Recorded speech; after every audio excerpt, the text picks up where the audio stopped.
What's up, you beautiful people? Here we are for another fantastic Tuesday podcast. You got my main man, Lee Sayat. We're going to bring a guest, but you motherfuckers don't like him. So fuck the guest. It's just us talking shit, the world events, what happened last week and what's going to happen next week. What's up, Negro? I'm happy to be here. Dude, you don't sweat that much, which is crazy as a big dude. You don't seem like you sweat that much. I don't try to go outside too much. I don't try to put myself in a bad position. You sweat when you go to the gym. That's it. Oh my God. I don't know how even you walk into a store in the city and they don't have air conditioning on. No, nobody's got air conditioning. Fuck that. Are you serious? They're saving. Prices went up on electric. That's it. You got to pass the savings down to the consumer. Fuck.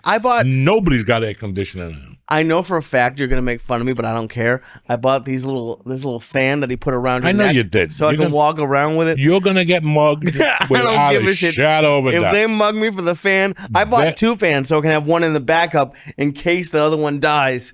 Put that fucking fan away. Never. Throw it away. I brought one here that's a little. That little white one? No, there's a little black one. George brought the little one. I brought one that you hook into your pants and it goes up your shirt. But the problem is I'm too fat, so I can't. Putting something in your belt loop when you're fat is not going to work. Dude, I love fans. I don't know how people do it. If you, I always think about Florida. If I lived in Florida and didn't have air conditioning, I'd kill myself. Who would not have air conditioning in Florida? There's plenty of people. Only a homeless person. Oh. Even that, I'd rather be homeless because at least you're outside with some breeze. So, a lot of these homes, a lot of people don't have air conditioning. Come on, man. I know there's a lot of people that open the windows up and go, oh, my God, you don't need air conditioning. Well, go fuck yourself. I ain't coming over. You need air conditioning. There's some times in the summer where you need fucking air. I don't like being uncomfortable. No. And that's what heat makes you, uncomfortable. Like something ain't right. You're sitting there, baseball games in July. Fuck you. Fuck you. August, in the heat of fucking August, sit there and get burnt by the sun. That's not for me, man. You make all those mistakes. And then you go, that's it. It's not for me. I don't want to sit out there. It's like going to a Jet game in November. It's not bad enough they're going to lose, but then I got to freeze my ass off. I know. The other day, one of the Florentine brothers, fucking June. This motherfucker's already got tickets for December 13th, Miami against the Jets. Are you going? Not at all. Look at the date. Look at the fucking date. There's no way I'm going there. And I'm not sitting in the stands at a fucking Jet or fucking Giant or whatever game. I got to sit somewhere where I'm not going to be bothered. If not, it's going to be a fucking nightmare. So, dude, do you remember? I remember when I was a kid, I went to where the Patriots play and they had, the bleachers used to be just metal benches. Long metal benches. Those in the summer, fuck you. And I don't know, because we have a lot of chubby listeners. So, I know they get it. But, I hate, whenever a skinny person tells me that they're fine, I piss it. That's when you know me, I don't really get angry that much. That's when I get fucking angry. What'd you do last weekend? Anything good? You did some comedy? I did a little comedy in Mass. I had to go home. My mom I had to do something medical with her. How's she doing? Great. She's doing much better. But, it made me think about you when you were in the hospital earlier this year. Just it's amazing. The people, I'm down on people a little bit, but the people, doctors and nurses are heroes. I don't know how it's so cool to see, just to see actual good people. So it was a scary week. Everything's fine, thank God. But it was just, when people, you gotta go through tests, and she ended up having to spend the night. But it was a real good experience. I was getting the set list ready, and I was just writing shit down, for Thursday and Friday. I want to throw up there. And I threw up the hospital. I threw some hospital jokes. Right. And I was like, fucking, that was a long time ago. I know. March, April, May, June. That was 4 months ago. George, sit down, please. Sit down. You're making me nervous. And you were like you said, every once a month for a week, and it was you weren't even really feeling better when you got out of the hospital. No, I was feeling good enough to go home, but not. And I thought I would get better over the days, but it was fucked up when I look at it. Fucked up when I think about it. fucked up what happened, and it happens in life. I can't get angry. No. It could have been a lot worse. I could have been in the hospital for 3 months. Thank God it was just, 14, 15 days divided by 3 fucking months. And I made the best of it. I mean, in my mind, I went in there and I was having a good time. I was eating cereal. I was fucking staying up late, drinking fucking fresh orange juice at night, having a good time. But it got old on me and it weighed on me. It's like my ears weighing on me. This has been since last fucking October. And they're still not, So now, thank God, I got one of the girls on my daughter's softball team. He's a plastic surgeon. And he asked me, what's wrong with your fucking ear? And I showed him. He goes, why didn't they do this, and this? I go, I don't know. I don't fucking know. And he's like, all right, come in to see me next week. I'm going to do all this shit. And then I want you to, he goes, I'm going to be working at the hospital. And I want you to come into emergency room. And I'm going to take care of you there with different insurance. I mean, the guys, they're Russian. That's the only way they to do what it. They want. Is like you have to know somebody. You have to know somebody. And, I'm happy that I feel a lot better now. I have worked very fucking hard since April. I mean, since I got out of the hospital, I wrote some shit down. I made my decisions about some stuff. And I have stuck very tight to that plan, like just to the T. Like I've hit the goals every week that I want to, food-wise, weight-wise, workout-wise, So you only could wish for the best. You can, but it's also like, as you get older, it's going to happen no matter what you do. Listen, we were having a talk before the podcast started about stand-up. Mm-hmm. How you get frustrated with stand-up. You know when you get frustrated? What? When you pop your head up. Like, what comes out on February 3rd? What's that animal that comes out? And the groundhog, yeah. The groundhog. The only time you get depressed in comedy is when you pop your head up to look around. Okay. Think about that. When your head is under that, when you're barreling through a tunnel, you're not depressed because you're working. You're making the best of it. Okay, you put your head down. When you have a situation in your life, whether it's stand-up, health, whatever, you put your head down and go, this is what needs to be done. I can't stay up till 2 a.m. watching a movie I already watched 8 times. Right. That's what I do. That's all I do. I'll wait till 11 and then something's coming on at midnight. I'll go, oh shit, midnight. So now I'll go upstairs, drink coffee, smoke 18 bong hits, and wait for midnight to come. Then I'm up till 2. Watching a movie I've seen 80 fucking times already. Right. And I stopped all that shit. Like George and I were talking this morning. I went to bed at 10 last night. I had like 8 missed calls last night from like 10:30 to 12:54. People calling me last night. And I'm like, wow. I went upstairs at 10 to fucking 10. And you actually go to sleep? Went to sleep. Grabbed the cat. Fuck, my wife even goes, where you going? I'm going up. If you want to come, you're more than welcome with me. I'll see you in the morning. Because nobody has to get up this week. There's no 6:30 in the morning. There's shit. There's no camp. There's no school. So there ain't shit going on. That's great. And do you notice a difference? Are you feeling better with more sleep? Yeah. Yeah. And I take a nap in the afternoon too. I work so hard in the morning that when I go home at 1:30, I fuck around, I take a shower, and by 3:30 I gotta go down. I gotta go down for a fucking hour, an hour and a half. Sometimes 1:30, sometimes the other day I went to bed at 3:30. I got up at 6:15 at night. Really? Yeah. Wow. I'm jealous. And you seem a lot calmer, and you seem like at peace, which is nice. Why? I don't have anything to fucking. I don't let nothing break my balls like I used to. Why do you think you used to? I answer it. I answer back now, and I go, no, I'm not doing that shit no more. Because I was putting everything before your health. Not really everything. But if some motherfucker calls me and says, you need to talk at 11:30, I'll cancel jiu-jitsu over that. And then it's a 10-minute call. It's a waste of my time. So nobody cancels my workout sessions no more. There's a program. I got to do something from Monday to Friday. Saturday and Sunday, I take the fuck off. I eat what I want. I still drink a lot of water. That's the fucking key. Water, sleep, rest, and I have as funny as it is, I have a stress thing on my Whoop. Okay. And it tells you throughout the day when you have stress. Does it like alert you? Yeah. Oh, It okay. has a high, medium, and low alert. And it's weird. When I feel something, I'll look and it's medium. Like today, I was alone, and my daughter goes, I want to go ride the bike. Listen, she could ride a great bike. I just don't like her riding about the neighborhood by herself. 2 weeks ago, she went to Starbucks on the fucking bike, which I wasn't mad at her, because Right. we all did the same stupid shit. But for some reason, when she tells me she's going to ride the bike, my levels go up right away. I worry, She's going to fall. She got shorts on. She's going to scrape her knee. And then I go, fuck it. That's how I learned. I know. It's just I was You got to shocked. scrape your fucking knee, And little things, like when people call me to go to New York City for something,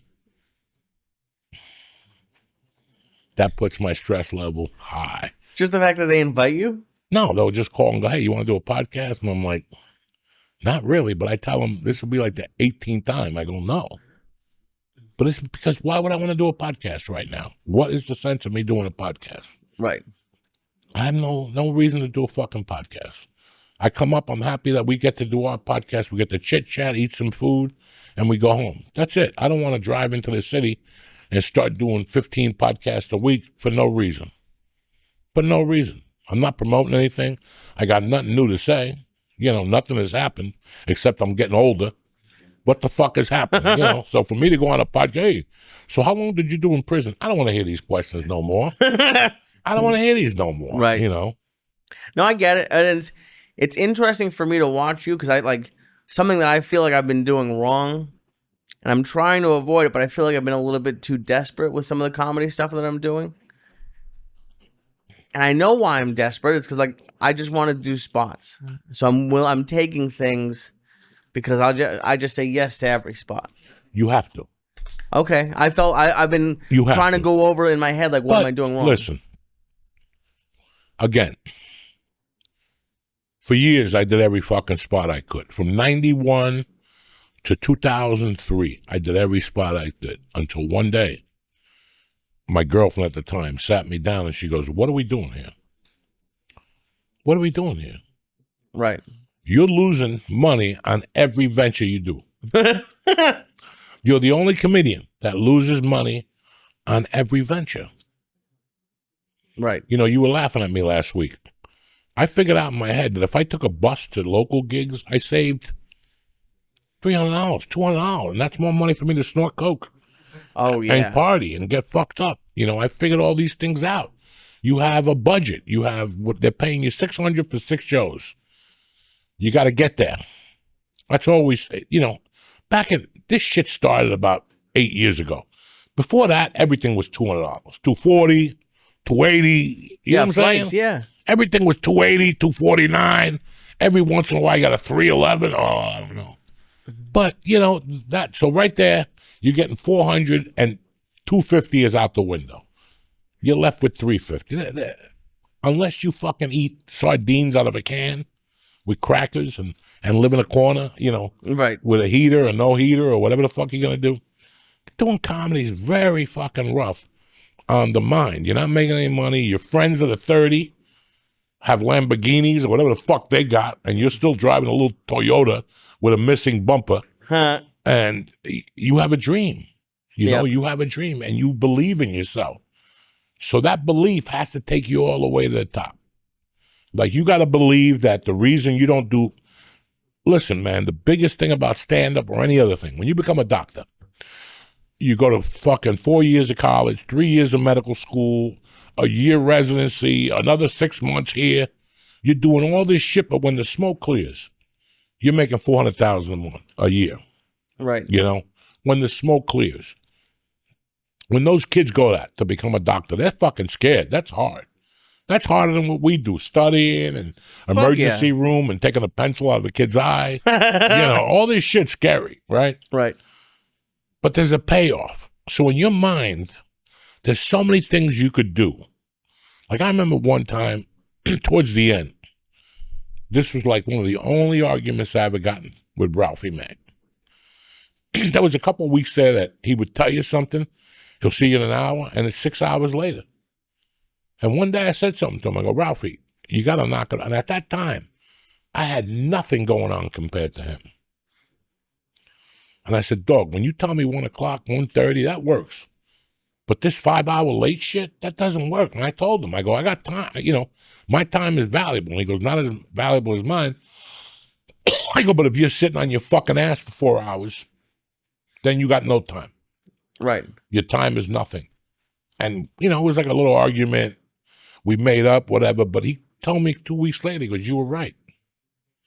Time is important. So if you're wasting your fucking time and your sacrifice, that's why I said that to you a couple of weeks ago. I love you to death. You ain't got time to go to movies on a Saturday night. I don't give a fuck if it's Mission Impossible. And that's the big thing with your situation, the relationship. Now you're in a relationship. And now you got to give her some and give yourself some. And maintain your fucking sanity. Because they're going to come at you every night. You're going to go out again? But there's a sporting event. I don't give a fuck. Because they don't understand that you don't give a fuck. Like, I did not give a fuck about what was on TV. I did not give a fuck about your fucking family. I didn't give a fuck. I gave a fuck about making something out of my life. Right. So I don't have time. I don't have that time. And that's what I did this weekend, because I don't have that time that you're looking for. Right. And people, Thursday night I went out with some friends of mine, and I bumped into this friend of mine, and she was there with her boyfriend, and we were talking, and she goes, when you got divorced, how long did it take you to get remarried? And I go, it took me 9 years to get a girlfriend and another 9 years to marry her. And she goes, why did you do that? And I go, because I didn't want to push my luggage on people. I had tons of luggage, A, and B, my principles were not going to be the same as yours. I had an affair with somebody that came over, we did coke, we fucked. The next day, they're gone. Right. I got comedy to do. I don't give a fuck about what's on your mind or what's on your friend's mind. And there's people that can't handle it around you.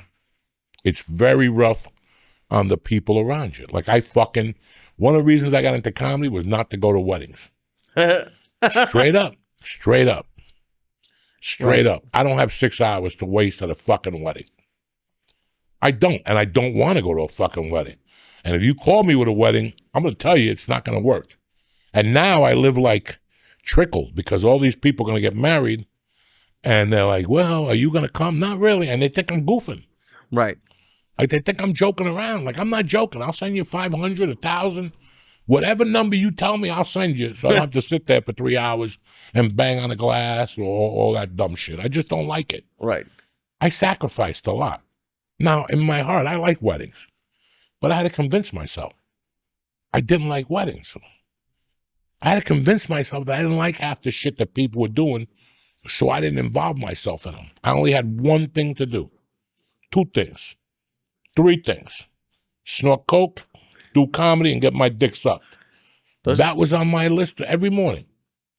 That was my list. Do stand-up, snort coke, get your dick sucked, try, whatever. That was on the agenda on the fucking road. I didn't give a fuck about your problems. I don't care about your fucking cat. It's a fucking state of mind. And it's hard. It's hard, and it's hard to like get out of, like, for me, it's very hard to get out of my comfort zone. And I know, like, on Saturday night, I didn't have anything booked, and I went to 2 clubs there's nothing I hate more than hanging out. Gotta hang. I feel like such an asshole. I feel like no one wants me there.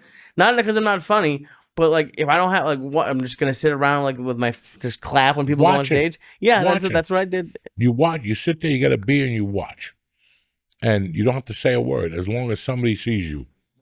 Walk in and walk out, so you're not out of mind. Mm-hmm. You're never out of mind. You're always there.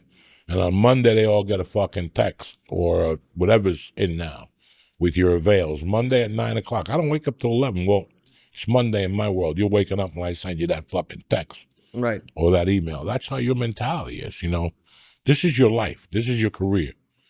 I love people who have careers and then I'm going to Bimini for a week. Where'd that come from? What are you talking about? Right. You just got this started. Yeah, but I planned this way before, then cancel it. People don't think like that. They don't want to think like that. Then they'll cry to you a year later. They don't have money. They don't know what's going on. Well, you went to Bimini. Go to fucking Bimini now. Go jump up and down in fucking Bimini. Do you ever think about like, because it might be weird for you. Like, let's say you didn't have that coke problem. Do you think you would have done more in comedy? Oh, probably. Probably. Because it's all like, but also like a lot of the coke stories turned into like a lot of funny material. You know, because I turned them into funny material, but they weren't fucking funny. They weren't fucking funny, okay? These stories are not funny. Really? They're sad, but we know how to make them funny. They're sad. You're telling people about stories about your addiction, this crazy shit that you did to get high, whether it was going in the toilet and scraping the sides and licking it, you know. It's tough. Listen, man, it's very tough to podcast, and it's very tough to be vulnerable in front of people. Mm-hmm.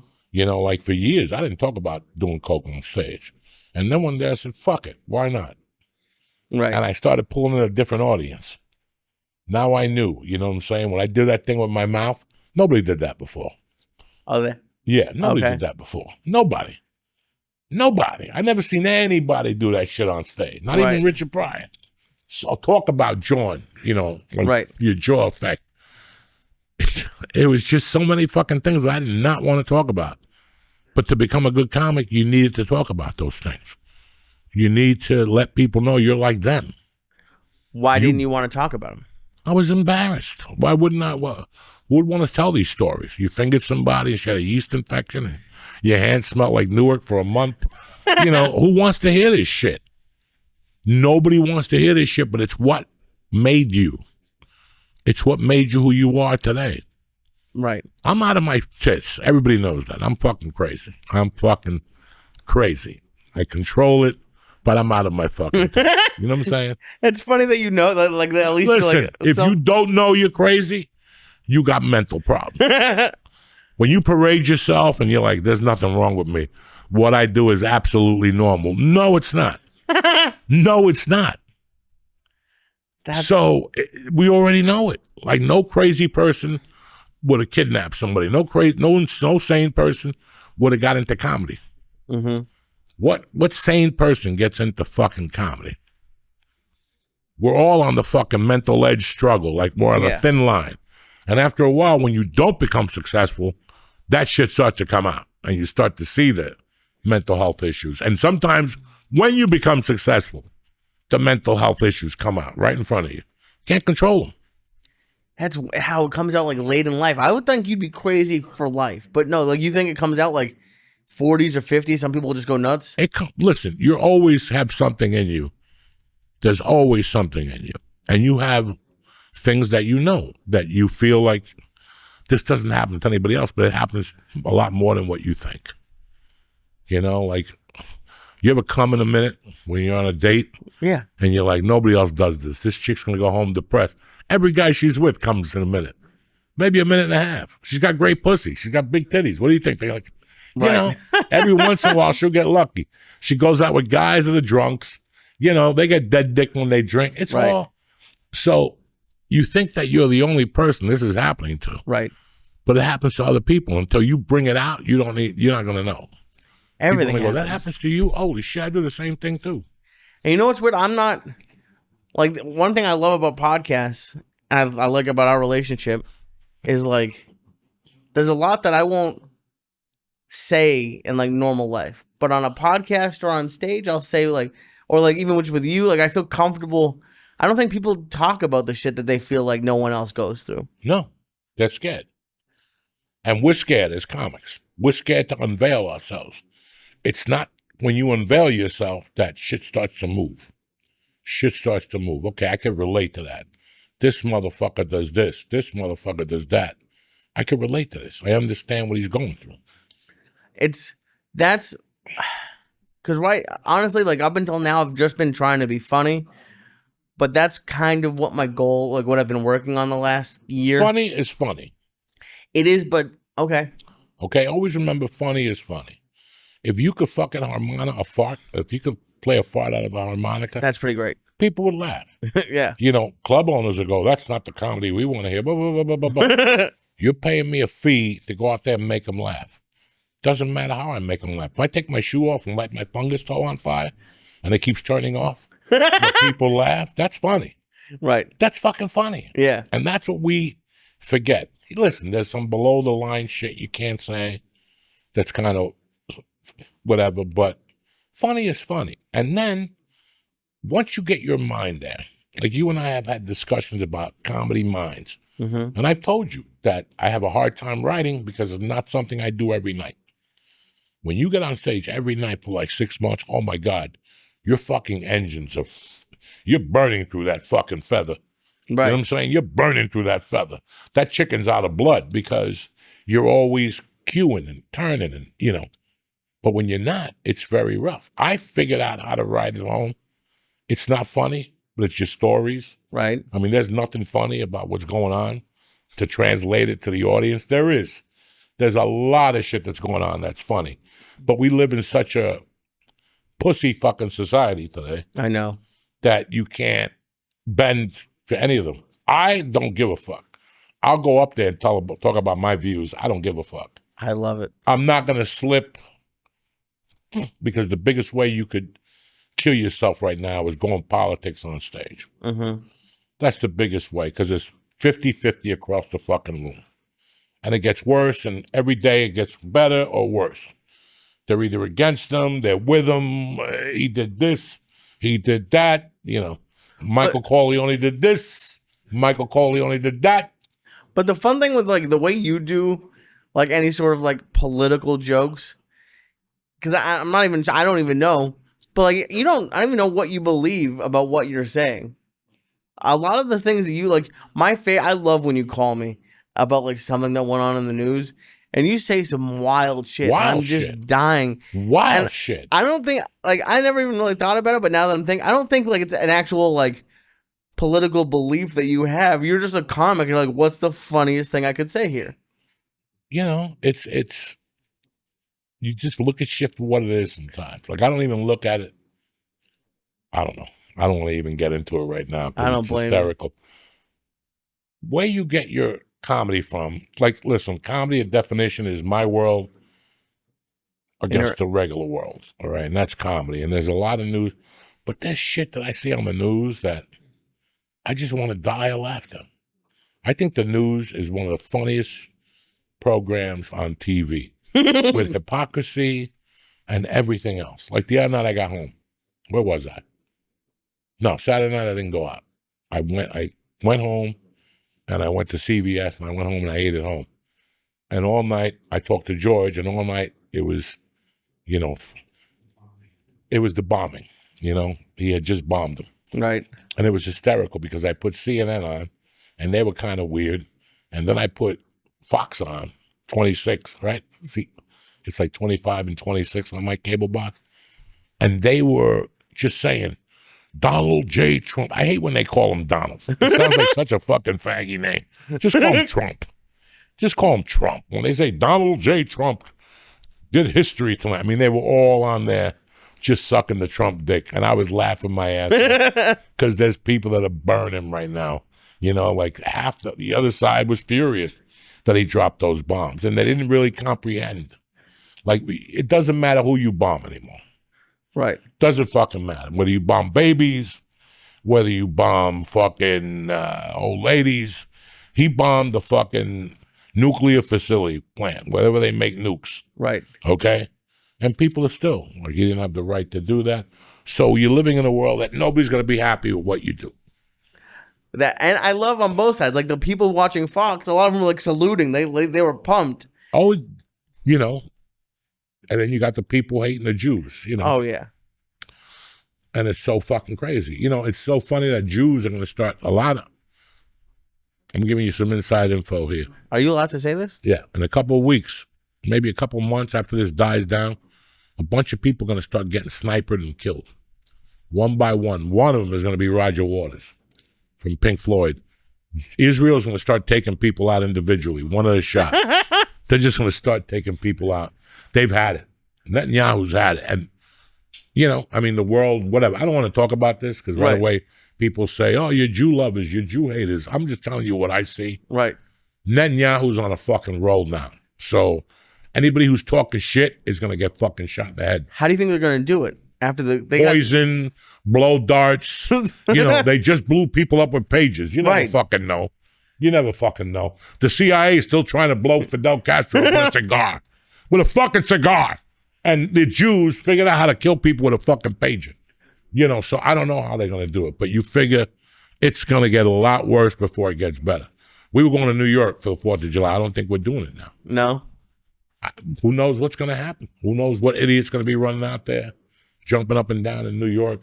There's fireworks that day, so you can't hear shit. Right.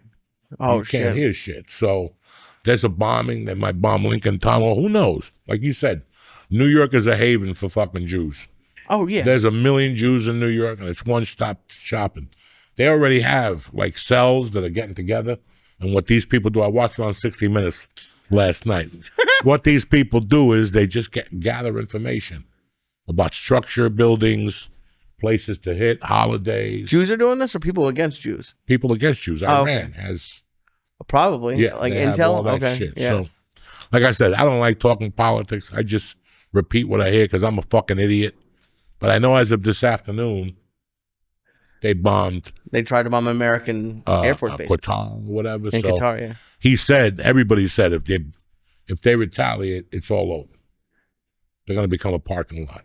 Well, I would love to hear from any soldiers. I don't know if you've seen. I've heard like a rumor that when they feed the army like steak and lobster, that means we're going to war. And all people were posting like in the last 2 weeks were like the army's getting steak and lobster, like at the cafeteria. That means it's about to go down.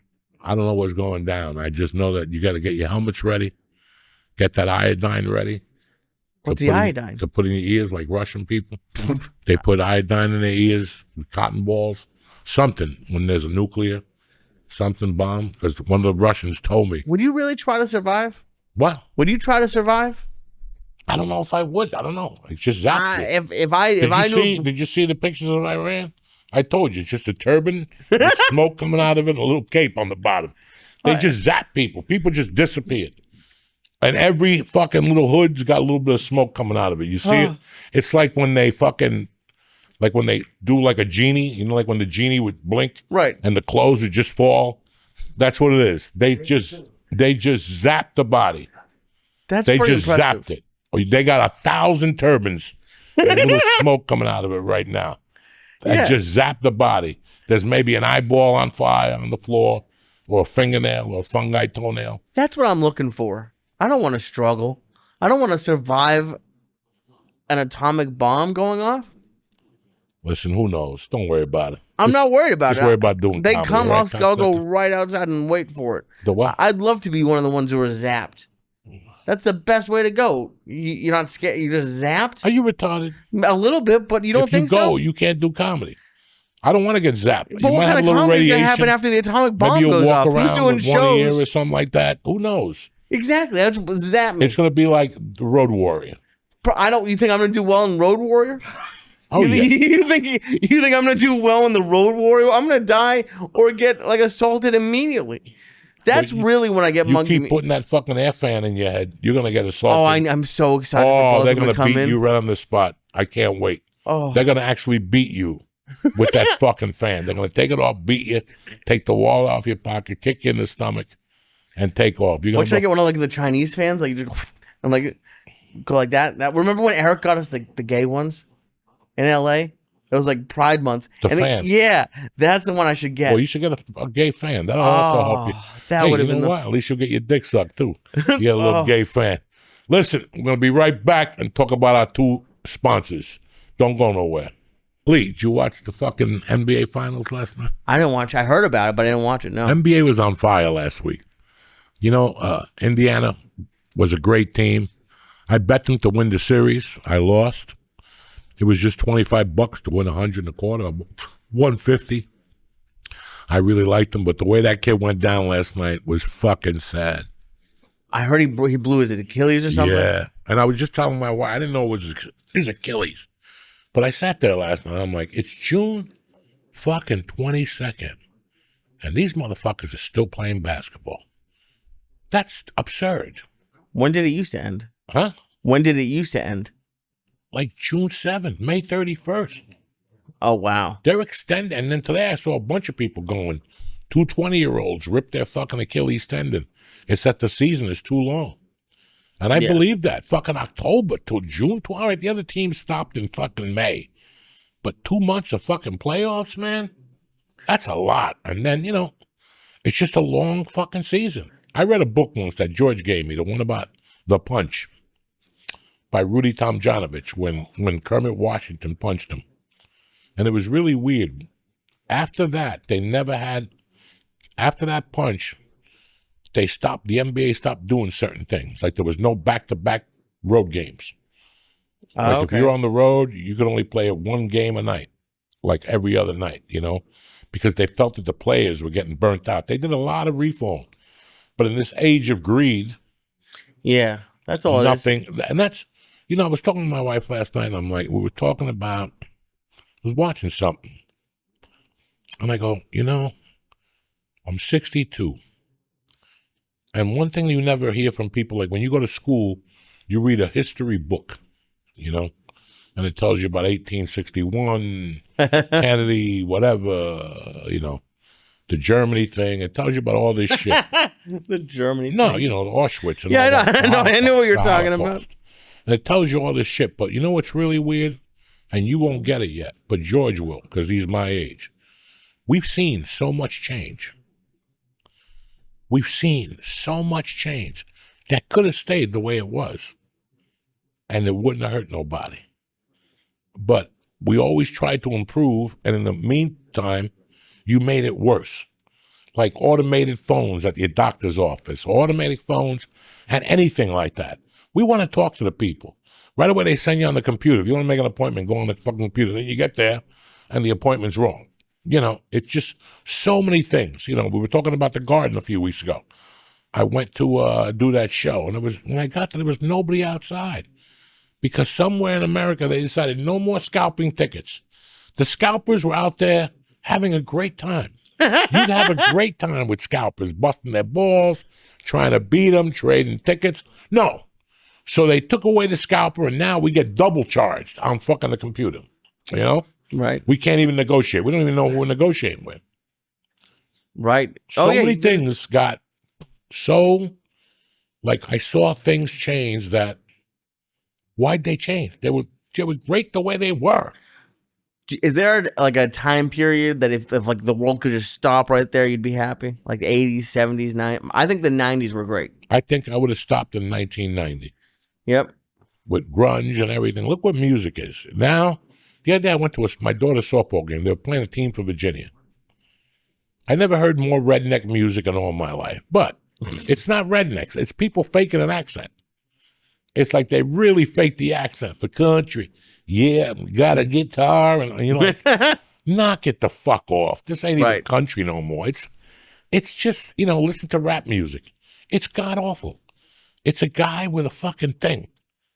Just a box. That's it. Yeah. Billie Eilish. I listen to her when my daughter's in the car. But I saw a live tape of her. I wouldn't pay for that shit. It's her with a fucking DJ. There's not a musical instrument out there. She's lip syncing to a degree. I think people have figured out what you need to do to be popular. Oh, no. I think that's what it is. I had this talk with Mercy about 3 months ago. We're living in a world now. It's like she likes that chaperone. Okay. That chaperone is the ugliest fucking monster-lookingest thing I've ever seen in my life. And she's all bullshit. Mm-hmm. It's all bullshit. They know how to twist the strings. They act independent to be cool, but they're really not. Because we all answer to somebody. So knock the fucking shit off. Especially if you got a record company. You got to answer to that record company. Mm-hmm. She's out there. The record labels should put away money for starving artists. Better yet, since you're concerned about starving artists, go into your fucking kick. Go into your kick. They never do they? Why would they? So then shut the fuck up. Now comedian girls, they got to marry a guy that's autistic. That's the new thing. If they don't marry an autistic retard, they can't fuck. And then they sell it. Like, oh yeah, my husband's autistic. Are you fucking retarded? Why would you marry him? Your child's going to be fucking autistic. He's not going to know how to put a square in a circle. Or a circle in a square, whatever the fuck that Everyone's autistic now. Yeah, everybody's got a fucking thing now. And then they have the fake charities. I like those people, the fake people. Yeah, I'm really concerned about. No, you're not. No, Right. you're fucking not. No, you're not. You just say this shit. You know, it's like all these movie stars. They all talk shit. Well, go into your pocket. Where's your fucking suffering? Where is it? No, you're just there fucking pointing people at other things that you don't even really believe. That's the problem with those Hollywood actors today. Do you think Charles Bronson would have raised his hand and said, I support the LGBTQ community? Or Clint Eastwood or one of those motherfuckers? No, because they hated those things. That wasn't in their repertoire. Charles Bronson, do you believe in LGBTQ? Yeah. Oh, yeah. I believe in a man with a wig. I knock him out. That's what I believe. But now movie stars will go, I support LGBTQ just to be cool, just so people go, oh, my God, he really cares. Well, did you see even like I don't even honestly really know who she is. Sydney Sweeney. She's like a hot actress. Yeah. She's selling her bathwater. Yeah. Like what? You should buy it and drink it. I don't fucking know. There's people that do that. Like, listen, Yeah. we got so many sick fucking people today. Look at this. Look at all these female celebrity movie stars and musicians. They all got a fucking stalker. Look at that poor girl, the football player's girlfriend with the skinny legs and no ass. What's her name? Taylor Swift. Taylor Swift. She had a fucking guy that was moving into a house or some shit. You know, all these fucking broads. You know, what part in your mind lets you think that they're talking to you? Oh, for like the stars, the stalkers.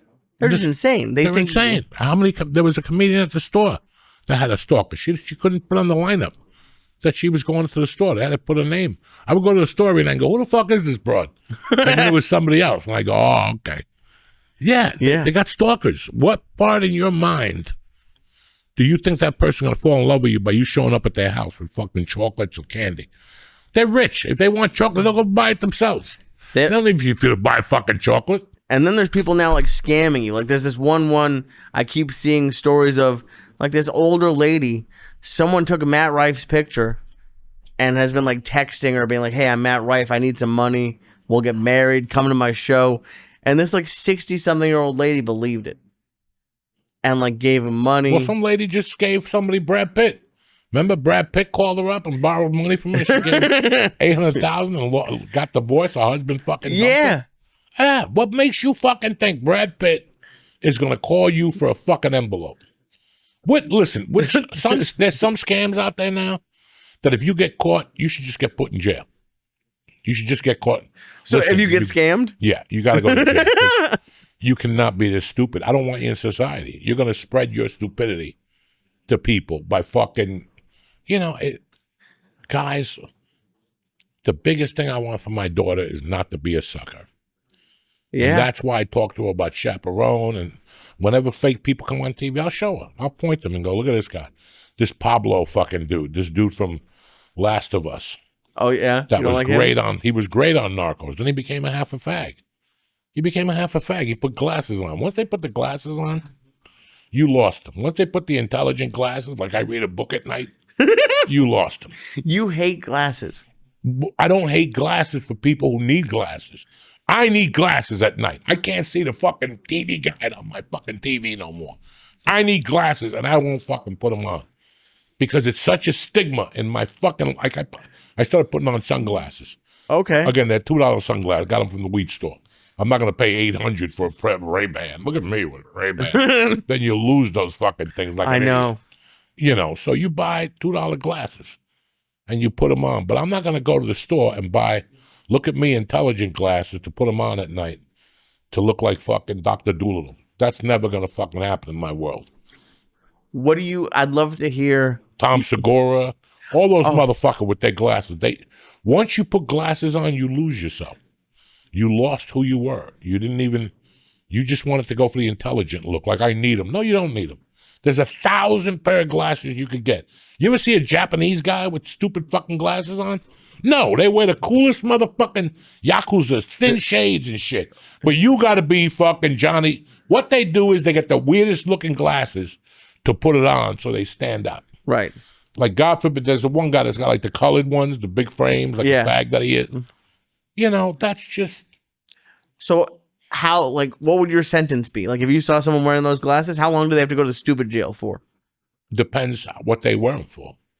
What if they don't even have the lenses? It's just glass, just to, like it's a fashion statement. Yeah, then they need to get put under the jail and beat up.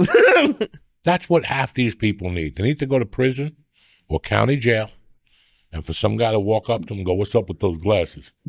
And for them just to get smacked, and the glasses fall off, and the one lens breaks, and you're holding on to your eye. You'll never put those glasses on again. No. Because finally somebody had, but in L.A. you put those glasses on, and people are like, "Oh, we love your glasses." "Oh, yeah, I got them on sale." "No, you didn't. You paid $800 for them, you fucking sucker." I love when they have like, you can tell they have 40 pairs, like they match the glasses with the shoes with the shirt. That's my favorite. I think I broke it. You know, man, I'm happy Trump's in office because I know if we had a weak president and I was a country, it would take me a week to get through these fucking assholes.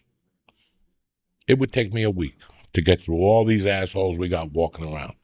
Between the tattooed, bald-headed guys on steroids, I think they're fucking, to the faggies with the tight fucking pants, and to the other sets of faggies with the blue suits and the brown shoes, like brown and blue ever fucking matched before. There's just so many people that live for an identity. I took the bus. Everybody's dying for an identity. You could go anywhere now on a Friday and Saturday. What do they got at a restaurant? A board for you to take pictures. Oh, yeah. For you to take, like you're at a VIP dance. So you could actually take them and like, look at me, we're on the walkway. What do they call that? The red carpet? The red carpet or whatever, the blue carpet or whatever the fuck, Everybody wants to be a celebrity. And it's fucking, because I'm a half a pseudo fucking felon celebrity and I fucking hate it. Oh, I fucking hate it. Dude, there's places in New York that are just open for you to go take selfies in. And you can pay it by the picture. It's in the Lower East Side. There's a couple places that if you walk by, I do mics and shows down there. It's just like they have like little sets and props you can use, and it's like there's lines out the door. Because that's the new world. People want to take selfies in front of, God forbid, they can't take a selfie in front of the theater they just sold out. Right? On Sunday mornings, look at Instagram. Right. With the flashlights behind them. With the lights. We know. Right. We know already. Show me you saving a cat, giving it mouth to mouth on the street. I'll love you more. What do they say in sports? Act like you've been there before or something? Yeah. It's Lee, and it is social media. But I could put on so many skull caps and get so many tattoos on my neck and get black nail polish and smoke and do videos all day long. And people are buying the image. "Oh, man, he looks cool. Let's go see him. He's got a tattoo of a dragon on his neck." They don't even care about your material. No. So, social media, the image thing, people buy into image now. They don't buy into character. They don't look at that person and go, "Look at that person trying just a little bit too hard. I'm going to stay away from that motherfucker. There's something that's not right. He's trying just a little too hard." It's really... I have no clothes. Do you know that? What do you mean? I'm not ashamed to say that. I have no clothes. I have 3 pair of Levi blue jeans. I got a pair of black ones, and I got a pair of Levi Carpenter beige pants. Okay? I have an array of T-shirts. Some people give them to me. Some I buy. The sneakers I buy. I don't buy anything like to be cool. I don't like blame jeans with a rip in the knee. I'm too old for that. You're just too fucking old for that. You just look like a fucking idiot. I just saw a video of Jay-Z. He's worth, what, $200 billion fucking dollars. Still has the fucking Timberland boots with the jeans with a hood on. Well, nobody's cold. You're in France. Everybody's out there with a T-shirt on. You got a black hood on. I mean, there's so many things that people get impressed by. And it's fucking pathetic. Who's the best basketball player on the team, George? The guy without the knee braces on and the elbow braces. Give me the guy with the knee braces on and the leg warmers and the black. This one is black and this one is red, and he sucks. And then he goes and sits on the bench. He sucks. He's portalita. That's what Cubans call fortaleza. What's that mean? That means like everything to get attention, but what he needs to be doing to get attention, he ain't doing. He's hiding it with all this smoke. Mm-hmm. That's why I always say, who are you once all this gets taken out? Okay? Like when I tell people all the time, when I look in the mirror at night, there's no stand-ups. There's no people doing standing ovations or blowing smoke in my ass. It's just me with my ugly face in that mirror going, damn, you got to do something. You got to do something, okay? And in none of those things have I said, well, maybe I'll dye my hair jet black and put a white streak like Tulsi Gabbard, or maybe I'll put a fucking tattoo on my neck and get the goatee and gray it up and put a little chef hat on so I look kind of cool. Like, look at Joey with a hat on. I don't need that. No. I never thought I needed that. One thing I grabbed from Hudson County when I was growing up was, look at the kids I grew up with. I'll bring you 15 of the kids I grew up with, including George. George is probably one of the only ones with a tattoo. Right. Yeah, that was not big for you guys. We didn't need anything for attention. You know, an earring, a fucking, all that shit was not necessary in my world. It was not necessary. Whenever I see we someone... showed up with dick and heart. And that's it. When you show up with dick and heart, you don't need all those fake accessories. Right. They're just to get attention from little fags and, you know, oh my God, I love your shirt. Oh, so cool. You know, it's like when you wear that fucking Nikki shirt on. What shirt? That Wiki shirt on. The Buckies? Yeah. And people come up to you and go, that's cool. You're like, how old are you? If you're 12 and you tell me I have a Spider-Man shirt on, you tell me it's cool. But now adults are saying that. I like that shit. It looks cool. It's a fucking Minnie Mouse. And you're too much of an adult. The other day I was wrestling with a kid at jiu-jitsu, and I looked at his foot, and he had a Mickey Mouse on his foot. I stopped him. I go, you're a fucking cop. How do you have Mickey Mouse on your fucking foot, tattooed on your foot? If you're a cop and you're arresting me with sandals on, I'm fucking punching you in the head. You got a fucking Mickey Mouse tattoo on your fucking foot. What tattoos are allowed? None. None? Not when even you show up with big dick and heart and character and a set of balls that sling dick, the only tattoo that you should have is one on your chest. It says, suck my dick. That's the only tattoo that's acceptable in my world. Have you told Mercy that? Like, no tattoos? No, she's not going to get one. You don't think so? She would. Then I told her, you can't be buried in the Jew cemetery. I told her if she curses, she can't get into college. And she believed me, so. She still believes you? Yeah. Oh, that's fantastic. That's that's awesome. What else do you have? I love the lies parents tell their kids. Like, do you have anything else? That's fantastic. Yesterday we talked about me smoking pot. Really? Yeah. She goes, I knew before you told me, Dad, in the old house, you would open the door and smoke would be coming out of your lips. And did you thought like you were hiding it the whole time? Because we were driving back from Mount Holly, and I said, "Oh, that's the weed store I was supposed to go to. I missed it today." She's like, "Only my dad would tell me what weed store he goes to." I go, "Yeah, I was going to buy weed for somebody else, not for me." She's like, "Dad, back and forth about honesty and how." I go, "You never seen me smoke. You assumed I smoked." "Dad, I smell it. And maybe it's Frank Puma who busted and smoked pot in the fucking garage." I got to talk to him. Right. You know, but you got to like, you know, I'm going to, she's got a black boyfriend. Oh, they're actually going out? Oh, shit. She tried to break it to me the other night. I have a chair downstairs, you know, and the couch, you know, but over here, I have a footstool that I don't use as a footstool. I just use it as the remote holders and maybe to hold like a toenail cutter and my remotes and a water or something. When she sits on that thing, it's going to get good. Oh, yeah? Yeah, it's going to get good. So the other night she sat there, and first she was telling me that one of her girlfriends is very racist. That's how we got into the conversation. And I go, is she racist towards black people? She goes, Dad, everybody. She says stuff about Arabs and stuff all the time and Jews. I go, well, and she goes, I'm friends with all of them. I'm tight with Jews, I'm tight with Arabs, and I'm tight with fucking black kids. And I go, really, you know black kids? She goes, yeah, you know, Aubrey this. She tried telling me. And I go, there's a lot of African-Americans in your school. And she goes, Devin. And I go, you really like Devin? She goes, well, I've been talking to him lately. And she goes, he got catfished in Old Bridge by some girl, and he came back running to me. She goes, I was supposed to call him 2 nights in a row, and I never called him. She goes, I had him fucking waiting. You know, Oh, Jesus and Christ. I'm like, that's it. Sweat him out, baby. He's black. Make him walk through the fucking field. You know what I'm saying? Make him walk through that cotton field.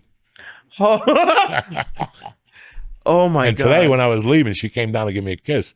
And she goes, Dad, I got to go upstairs. I'm talking to Devin. Devin was on the phone on Okay. FaceTime. And I go, send Devin my love. And she goes, he loves you too? Holy that is going to be... What do you think about her starting the date? Well, they're fucking 12, okay? He won't even come over to the house. She asked me today if she'd go to a county Monmouth fair with him. They're going to go on a date to the county fair. Oh, shit. Yeah. We have to go and watch. No. Oh, no, what if me with a little fan on? I'll hide. You don't want to watch it all? No, she'll kill you if she sees you watching. Oh, I know. She'll kill you. Listen, man. Then the neighbor said to me, you know, she likes that black kid. And I'm like, first off, he's mixed. He's Irish and black. Let's not just call the fucking guy, you know, Denzel. He's black and Irish. His dad's cool. The mom is really dynamite, good looking.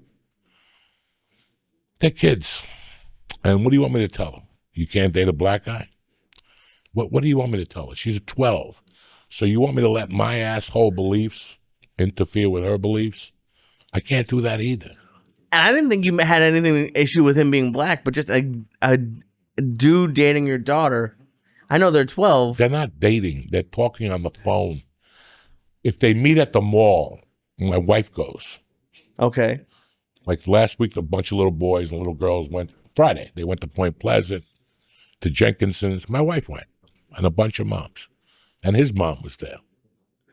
Wow. They're fucking 12. You're so much calm. I'm nervous. I want to go spy on What him. do you want me to do? I don't know, scare the kid a little bit. No. Come see me again when she's 16. Okay. Okay? And then I'll tell you the other side of that. Okay. But for right now, I can't get in her way. She's just a young kid. And Not she's kidding. just getting to learn all this shit. And, you know, it's interest. Listen, this is the best thing I've ever done in my life. Being a dad? Yeah, I'm having the best time. Listen, you told me that I've lightened up a lot lately. Mm-hmm. It's 2 reasons. I'm enjoying my life for the first time in a long time, and I went back to jiu-jitsu. That always keeps my powder dry. As soon as I go back to jiu-jitsu, my whole demeanor changes. Because it's such a challenge for me that if I go 2 or 3 times in a week, I'm like, whew, thank God. Why? Because it's such a challenge. And especially at my age, especially getting into shape and all that. And I like it. I just like the guys there.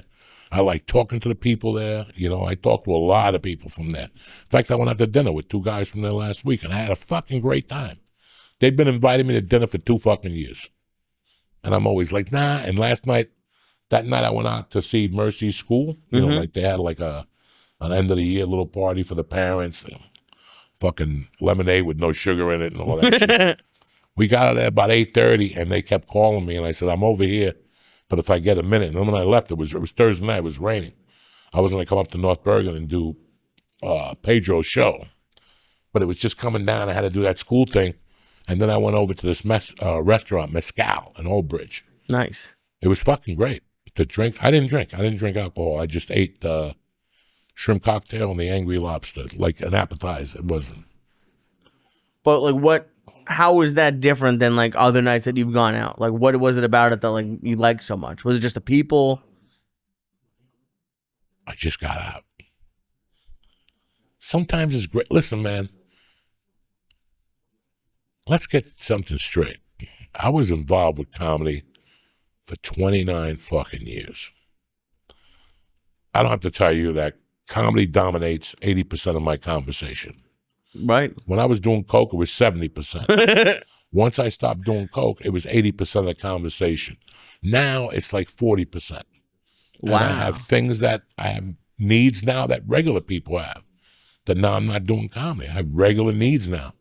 But it's kind of nice to go out with people every once in a while that stand-up doesn't get brought up for 2 hours. Right. Nobody gives a fuck. And they don't ask you about like Rogan or weird stuff like that. No. That's awesome. And I don't put myself in those positions. A lot of people must think I'm weird, and I am. Because when I go to George's house to watch Indiana against the Knicks, or I come to your house to watch a Bruce Lee movie, I don't want people bugging me. No. And when somebody sits close to you, they want to ask you something, that wears on you. That wears on you. As a human being, you're trying to watch something, there's a guy over here. I saw something the other night that I wanted to stop the young comic, but I didn't know what to do. So I was just quiet. I was at a show, and this young comic wrote a note on his phone and showed it to another comic who was on the show, but the other comic on the show was big, and said, I have a question about Patrice O'Neal. Just like in the middle of the show. And the older comic was super nice. I was like, do you want to go over here and ask? And talk. And he was nice about it. But I just imagined me doing that to you. There's no way that would no one's gonna want to talk to you after that. It's so strange to see people do stuff like that. People do the weirdest things now, and you don't know where they're coming from. You just don't. You just fucking don't. I was having a great time going to that strip club by my house. I wouldn't go every night. I wouldn't go every week. I would go once every month. Right. The last time I went, I said, I can't come up here no more. Oh, people found out you were going? It was insane.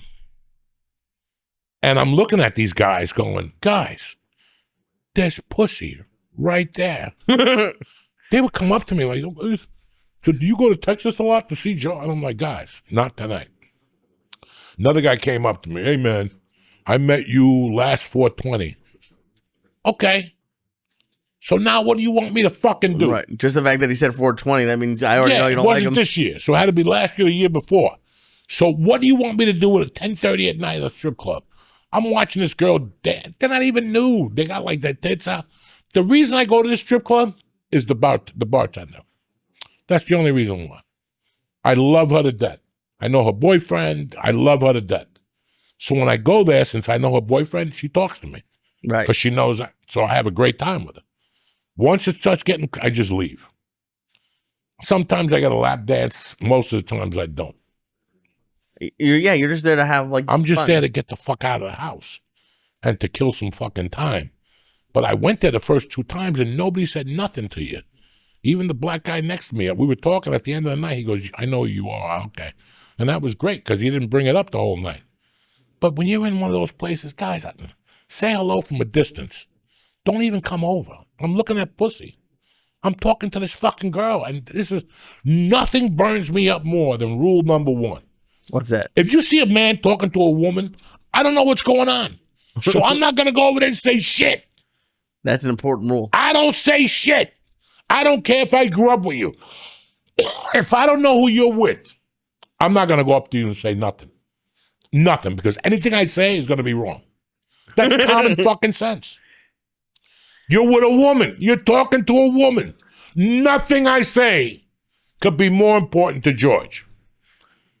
What if it's because I had someone do this one time in LA after one of your shows. I had some guy who liked the show come up to me, try to hype me up to the girl I was talking, this guy's awesome. And it was it was weird. Even something positive is kind of creepy. Shut the fuck up. This is my sister. Then they turn red and purple. Oh, I shouldn't have said. No, you shouldn't have said nothing. You shouldn't have said nothing. A wink is as good as a nod to a blind horse. Like this. That's it. You go like this or go like that with your glass. I get it. Right. But there's no reason for you to come over here. Go talk to the fucking girls. I'm a fat 62-year-old guy. There ain't nothing here for you. I'm not giving out hand jobs, nothing like that. Why are you talking to me? It is. I cannot comprehend half this shit no more. It's hard to comprehend. And you sit there and go, wow. Right. The other day I'm in a restaurant with my daughter and my wife eating, and some lady sat at the table. And she goes, I see you here a lot. I never want to bother you. Well, today's not the day. Yeah. Today's not the fucking day. Never. Can you call my friend? Not really. Not right now. You have to wait till I get out of here. And I'll eat one piece an hour until you leave. I'll tell you, yeah, on the way out, I'll take a picture of you. Not even in a million fucking years. I'll take one bite a minute. Put the fork down, look around, make a call, till you're sweating me out. I'm not doing it. I'm not in the mood. No. And you would never do that to someone else. No. If I walked into a fucking bar or strip club anywhere and I saw you, George, Nick, any of my friends talking to a woman, if you look at me, I'll wink and keep walking. That's it. There's nothing to say. Now let me ask you this: what if Eric was talking to a dude? Does that same thing? I wouldn't go over to him either. I don't know the dude or how he's gonna fuck him. I don't want to go up to Eric. I'm 62. The guy's gonna go, "Why are you talking to an old man for?" Right. You fuck old man. I don't need that shit. Right. I'm the same way about everybody. You talking to a woman, there's nothing for me like that. If you want to come over, that's your prerogative. Right. But I'm never gonna go over to you and interrupt you. Hi, I just want to say hi. Don't say anything. Right. What, do you think my life's going to change because you say fucking hi? I don't give a fuck. It's like if I knock on your door and go, hi, I came over to say hi. Who cares?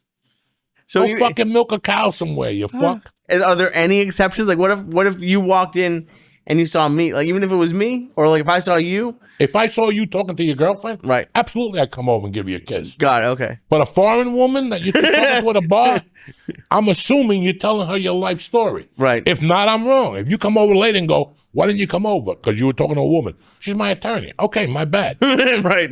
But at least I didn't come over. Hey, what's going on here? You know, the people that come up to you, hey, George, you want to do a line of coke? Are you fucking retarded? Right here in front of everybody. And you get those people.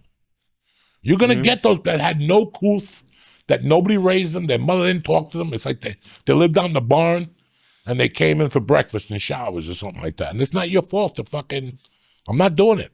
No. I'm not doing it. And that seems like something I'm obsessed with your social jail that you want to put people in. Cause like I want to come up with like a list of things that would send people to jail. Like what about, cause I was on the Greyhound, we were talking about earlier, I was on the Greyhound and like people tried to like sit next to me and talk. And I pulled your trick. I looked real fat and I put my stuff on the seat next to me. Cause like, I didn't want anyone. Oh, you paid for 2 seats, you said. On the first one, on the way back, I didn't. On the way back, it was expensive. But like, people like they want to chat. I don't want to talk to anybody. That's why you put earphones on. But even then, immediately, you don't know nothing. I don't know nothing. I'm talking on the phone to Europe. Meanwhile, you listen to the cars. You know. Right. Europe. I go to a gym. There's 2 retards there. And they torture you. Me and Jimmy had to stop going to the gym when they're there. Monday, Wednesdays, and Fridays. They're nice people, but it doesn't end, guys. Right. It's retard talk for an hour. I went to see the movies this week. They're 30 years old. The kids got white hair. And they go to the movies every week. And we go see Tilo and Tylo. What they go see this week? Lilo and Stitch. Lilo and Stitch. It was great. Oh, my God. She had a good time. You know, I can't. So when I go there now, I put the earphones on. I don't know nothing. That's it. That's the retarded couple that the lady was sitting next to me on the bike one day. And there was another retard, not her husband, but there was another guy that's half retarded on the treadmill. He puts a treadmill like the 14, he runs on it, and he listens to music and he sings along. So one day he was running and he's like, and he like, miss you. You know, like he's singing, I've been what? Miss you. And every time he'd say that, she'd be on the bike looking around. And all of a sudden she'd go, Ma! And he would say, like, without even saying nothing, he would just go, yeah. And she would go, and they started a conversation for like 20 minutes. I watched it. And the guy didn't know. He had earphones on. Oh, she really? He's singing, and she's going, making bird noises to him, like, meep, meep. And she goes, this is fun. And I go, you got to go, lady. You got to go. She's got the little hoof hand. It's the cutest thing in the world, him and her. So I just wear the earphones. I don't let them talk to me no more. I'm a Christian, but enough. Enough. There's one day, even Jesus said, fuck this. One day Jesus got out of the cave and he's like, you know what? I could stay here and keep doing this shit. They ain't going to change. These motherfuckers are never going to change. They're going to kill me again and again and again. And I got to go through this shit every week. Fuck it. I'm going up to heaven. And don't think I'm coming back. They've been waiting 8,000 years for Jesus to come back. Oh. He ain't coming. Why would he? Fuck, especially now with all these fucking Gagoots running around. I love you, motherfuckers. This week we got Thursday, the dojo sold out. And Friday, tell them, Lee. NJ Pack, Newark. Newark, like a motherfucker. And you got a Saturday show. Saturday, I got 2 shows. One at the Stand at 6, 8 p.m., Fear City Comedy Club. There you go, motherfuckers. A full lineup. If you go to the dojo, I'll see you Thursday night. If you go to Newark, I'll let you know right now. It's going to be fucking great Friday night. It's going to rain. Bring your scuba gear. I'm doing time until I get electrocuted. I don't give a fuck, Jack. How about you, Lily? Oh, dude, you keep telling me that there's special edibles for Newark. Oh yeah, so I got special You edibles. told me to get a hotel room, and it's like 30 minutes away. Toenail dust. I got one of those fucking drills that go under, like that bomb, the bunker bomb. It goes under the nail now, and it scrapes it out. And I tick my nail over, and a bunch of powder comes out now. It's perfect. I don't have to do nothing. So now I just drill the nail, right? And then my wife holds the baggie, and I just turn my toe over, and the dust falls. I'm going to shake them up with the edibles. It's going to be fun. It has glitter on it. We got some new mushrooms coming in. They should be in on Thursday. We're ready to go. It's going to be a hell of a night. Don't drive. Don't do nothing. George is going to drive you anyway. Perfect. That's it. George is going to drive you and drop you right off. There's a hotel right across the street. From where? From NJ Pack. Okay. You just Do I have a room or it's just there? It's just there. Go in and ask for a you room. Go in there and stay in the bathroom. You do what you want. It's like the hotel by your house where the first time I went to your house, Steve Simone brought pizza. You got me so high, I went back and I offered the front desk lady the pizza, and every time I couldn't go back there. That lady at your hotel hated me. So now I'm gonna go into this hotel in Newark, fucked up out of my head, room for Lee, and there's not gonna be any rooms. Who gives a fuck? It's all about a good time, cocksuckers. I love you. Have a great week, and we'll see you next Tuesday. Tip top motherfucking Magoo. Stay black. Tell him, Lee. Love you. What's happening, beautiful people? Uncle Joey here, my main man Lee Sayat. Tuesday, the 17th of June. Holy shit, the year is on fire. What's happening, beautiful people? It's a Tuesday morning. I'm feeling good. I'm looking good. What's up with you there? I'm good. I'm happy. Anytime I'm somewhere with you and you get annoyed real easy, I'm like, oh, it's gonna be a fun night. Oh, yeah. When you get annoyed, I'm like, oh, this is going to be a good one. Oh, yeah. I'm always fucking annoyed. You know what I'm saying? When you got to torture me with Barkley Rob and fucking $10,000 tickets and, you know, I got to put up with this shit on a Monday night. I'm trying to relax and look at that statue of Google that has been on there. It's been on fucking Google for 2 fucking hours. Okay? Plus, I've been getting email. I set up that computer. Oh, yeah. My wife told you. Yeah. I got 8 emails from Google.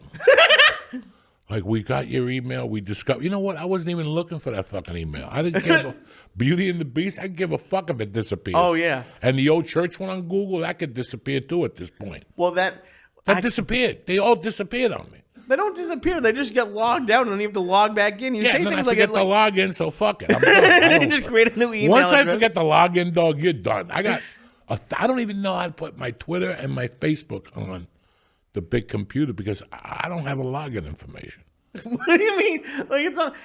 I don't even know how that's possible. Like, I had to get logged back into YouTube. So that's your wife and I were going back and forth for like an hour today trying to figure it out. That's probably all the emails you got. But like, I don't understand how you lose. I forget my password when I 8 set times up a a day. password, I get high.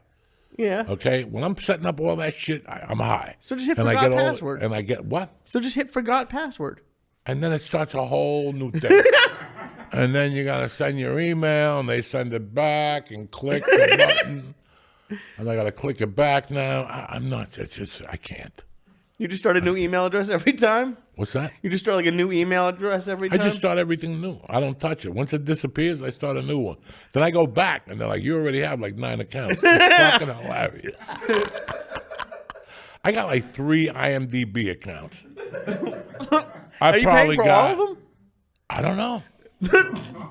I have no fucking idea who pays for these. It used to send me a note like, hey, you got 30 days to pay. They just gave up. They just stopped. What do you do? SAG disappeared. SAG-AFTRA disappeared on my computer. Just disappeared. And then I tried to put it on my laptop, and I went through all that shit.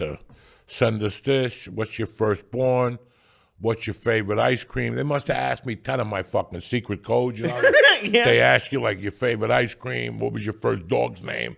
and I put the dog's name in, it's wrong. And I'm like, God damn it. That's the only dog I had when we came from Cuba. Hercules. Nah, wrong. And then you're sitting there scratching your head. I got nobody to call. I got no mother. I got no father. I got no grandfather to ask what the name of that fucking dog was. So I'm fucked. I just lose the account. That's amazing. Or if not, they throw you with pick the 6 trailers. Now I got to pick fucking 6 bicycles. That shit never works. And I got to go back again. I hit the trailers, bip, it zips out. And then they hit you with a different one. Pick the flower pots. Okay, I picked the fucking flower pots again. I'm done. I don't have the patience for this shit. No. Now I post some on Instagram and a thing comes up. Do you want to post it on Facebook? Listen, if I want to go to Facebook, I would have been on Facebook. I don't want to post this on Facebook. I want to post this on Instagram. I got a whole different shit I post on Facebook because Facebook and Instagram are different to me. Right. Oh, yeah. I got idiots from grammar school following me on Facebook and family people and like fucking retards. On Instagram, they're all retards. So I can just go off. It's a different form of retard. Yeah, it's a different form of retard. But on my Facebook page, I got goofy people, like, you know, just goofy fucking people, like from grammar school and high school, and they ask me stupid questions from time to time. I don't mind, but it's too different. Twitter, I don't know what they are anymore. It's X. Whatever the fuck. I don't even know what Twitter is, who's on Twitter, what's on. The only one I know terrible people. Ookie Spooky. That's Is she it. still on Twitter? Good for her. Yeah, she's still on Twitter, but I don't know the rest of these. These people are fucking crazy all over. Listen, something happened to the internet during the pandemic. The pandemic hit us March 17th. They closed everything down. Around then, yeah. By May, something had happened on the internet. I think people being at home for 2 months, something happened, and we've never recovered it. There's just a lot of people on there just, I don't know, like just fucking talking stupidity. And you see it and you go, you know what? I don't know what's going on. I go on there in the morning, the first stupid thing I do, I shut it down and go on DraftKings. That's it. I swear to God. How long do you last? Like 8 minutes? Like not even? 15. I told you, bro. My record this week, I spent 46 minutes a day on the computer. Damn. That's my all-time lowest record. I'm done.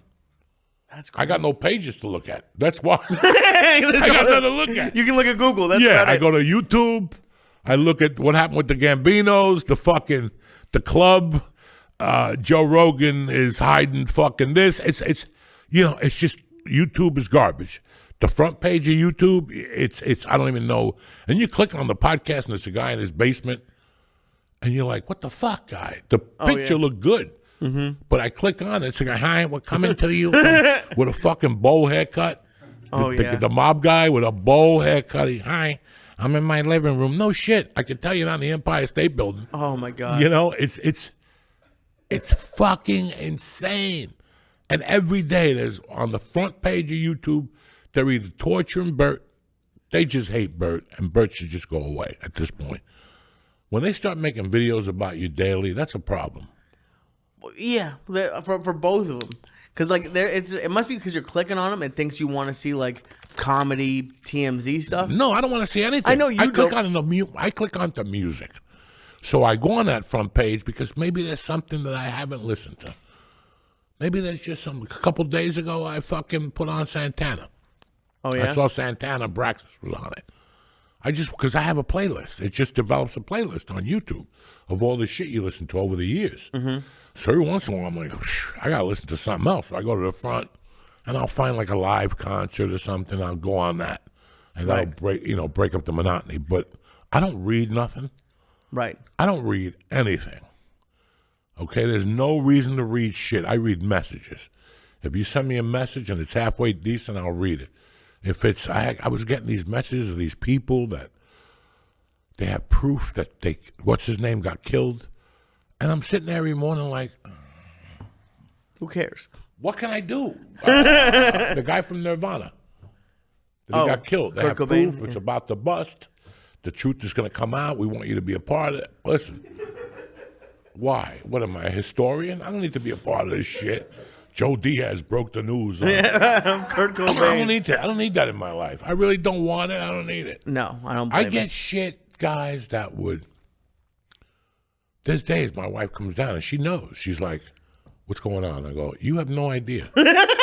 You just have no idea the shit people send me and what I'm forced to read because I have to give you the benefit of the doubt. I get a lot, listen, my mother died, I don't know what to do. That's fine. My father died, I got a nephew who's sick. We'll talk. But you get people that, I think they forget I'm 62. I think they forget that I'm a fucking old geezer. I got no teeth. I think they forget that I'm at home. Yeah, I don't think they forget. I just think they, like, I don't know if they're crazy or what it is. But, like, I had some guy today, he was very nice, but he was real sweaty and just came up and just started talking. It was like, it freaks you out sometimes. Dog, I had a guy yesterday at the weed store. I went to the weed store. Now, I hate going to this weed store. They have different weed. So I go there. Like, I didn't go from January. I stopped going. I got sick in January, and I go, I don't need to go up there no more. Because every time you go up there, it's fucking craziness. It's in Freehold. I like the weed store. The weed store is phenomenal. What I have noticed the last 3 times I've been there is that business is terrible. Yeah. Business is terrible. There used to be lines in there. 3 fucking lines. The last 3 times I've been in there, I've been the first one in line when I get in there. That's not good. But even with the lower amount of people, you still got fucking lunatics that go in there. I had a woman who came up to me there, maybe like April, and just talked this crazy shit like I had known her. Mm-hmm. Like, she's like, hi, Joey. She goes, I just got out of rehab. Well, what the fuck are you doing in a weed store? Okay. It's like that woman who at the haha that time with the bandage around her head that you abandoned me with. Oh yeah, no, but this was even crazy. Really? This lady came up to me. She's like, "Hi, Joey. I've seen you on Rogan. Nice to meet you. Where do you live, Marlboro? I live in whatever, blah blah blah blah." And right into it, she goes, "I just got out of a rehab on Thursday." I go, "What'd you go to rehab for?" She goes, "Alcohol and pills." Like, all right. And she's like, "Now I gotta go home and deal with a husband I don't love." Nice to meet you. And I'm like, okay. And she just went on from there and took it like I was a therapist. Oh, yeah. And I'm sitting there going, what did I do? Like, what do I have a fucking white jacket on? Like, and this went on for 15 minutes. You let it go? Huh? I can't. I bring up a chewing gum or something, and you let me go for like 8 seconds. You let this woman go for like 15 minutes? I was trying to be nice. She got out of rehab. She had glasses. I couldn't smack her. You got to be nice to some people and listen to them and hear them out. Some people might tell you something that's interesting. But this lady was telling me everything about her fucking life. And at night, he treats me like a hooker. And I'm like, oh, well, that's... He goes, he treats me like a hooker. It's not even up to me. I'll never forget the conversation. Jesus. It's not even up to me. I got out of rehab. He was all over me. I'm like, okay.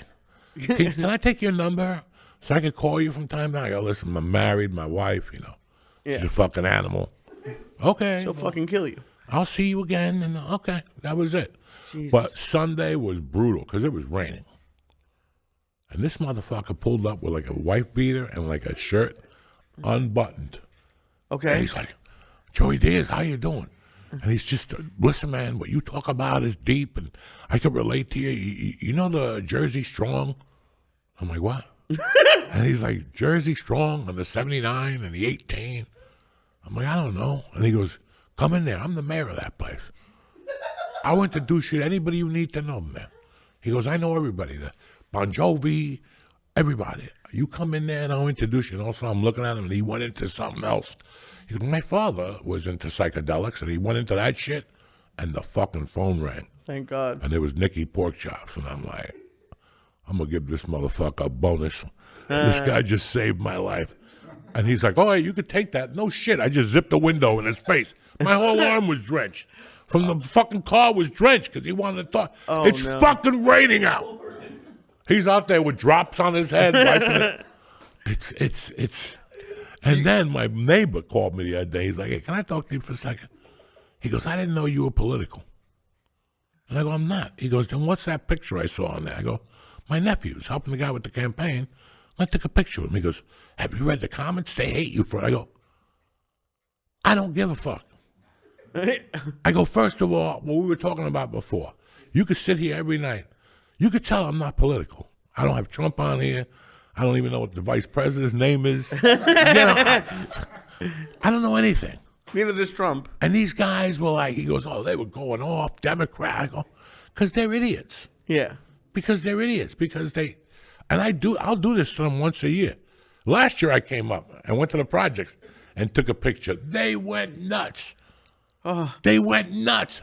And they think it bothers me. For me, it's just me fucking with them. You should make like a fake campaign sign for like someone who's not even running, just to fuck with them. Because like, dude, who can? And your nephew was working for him.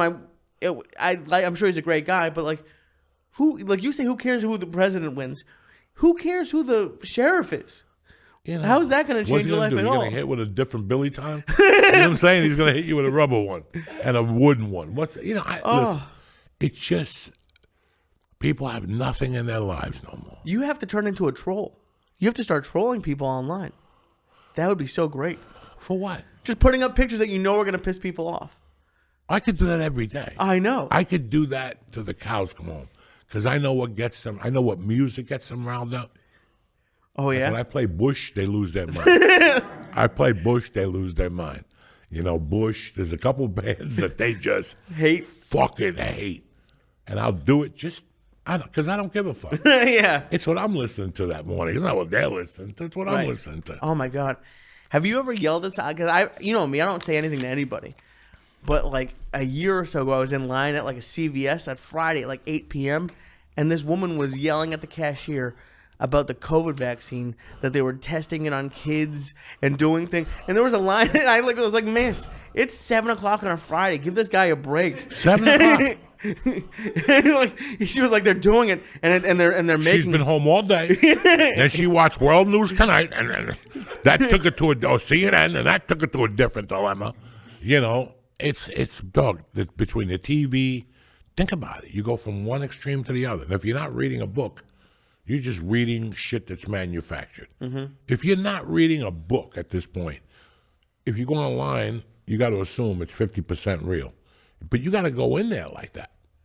You have to go in going, whatever I'm about to read, 50% is bullshit. At least.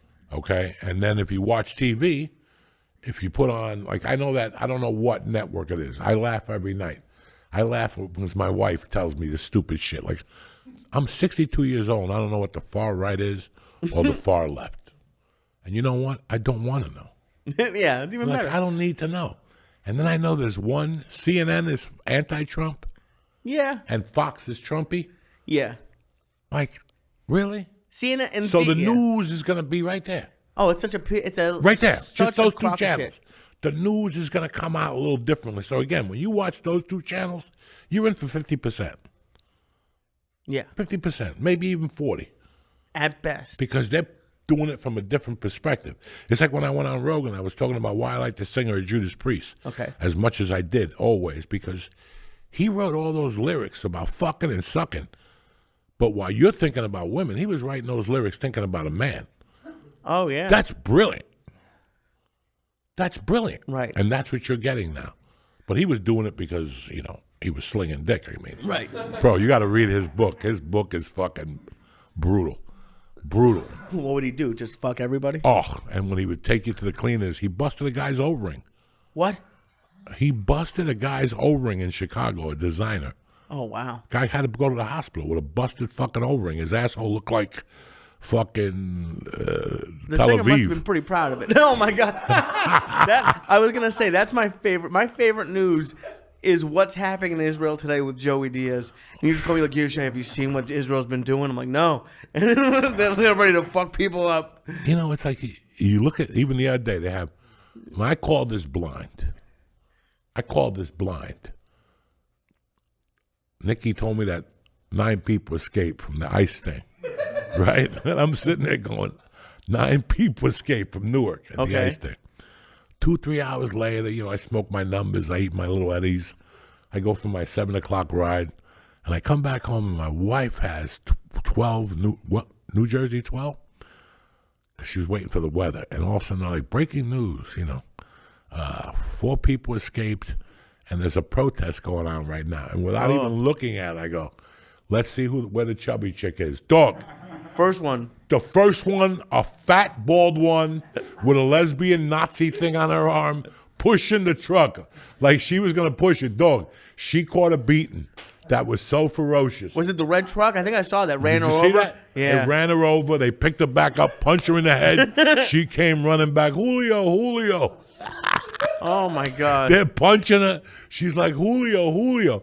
Why is there always a fat chick that hasn't gotten dick in 8 years at those protests?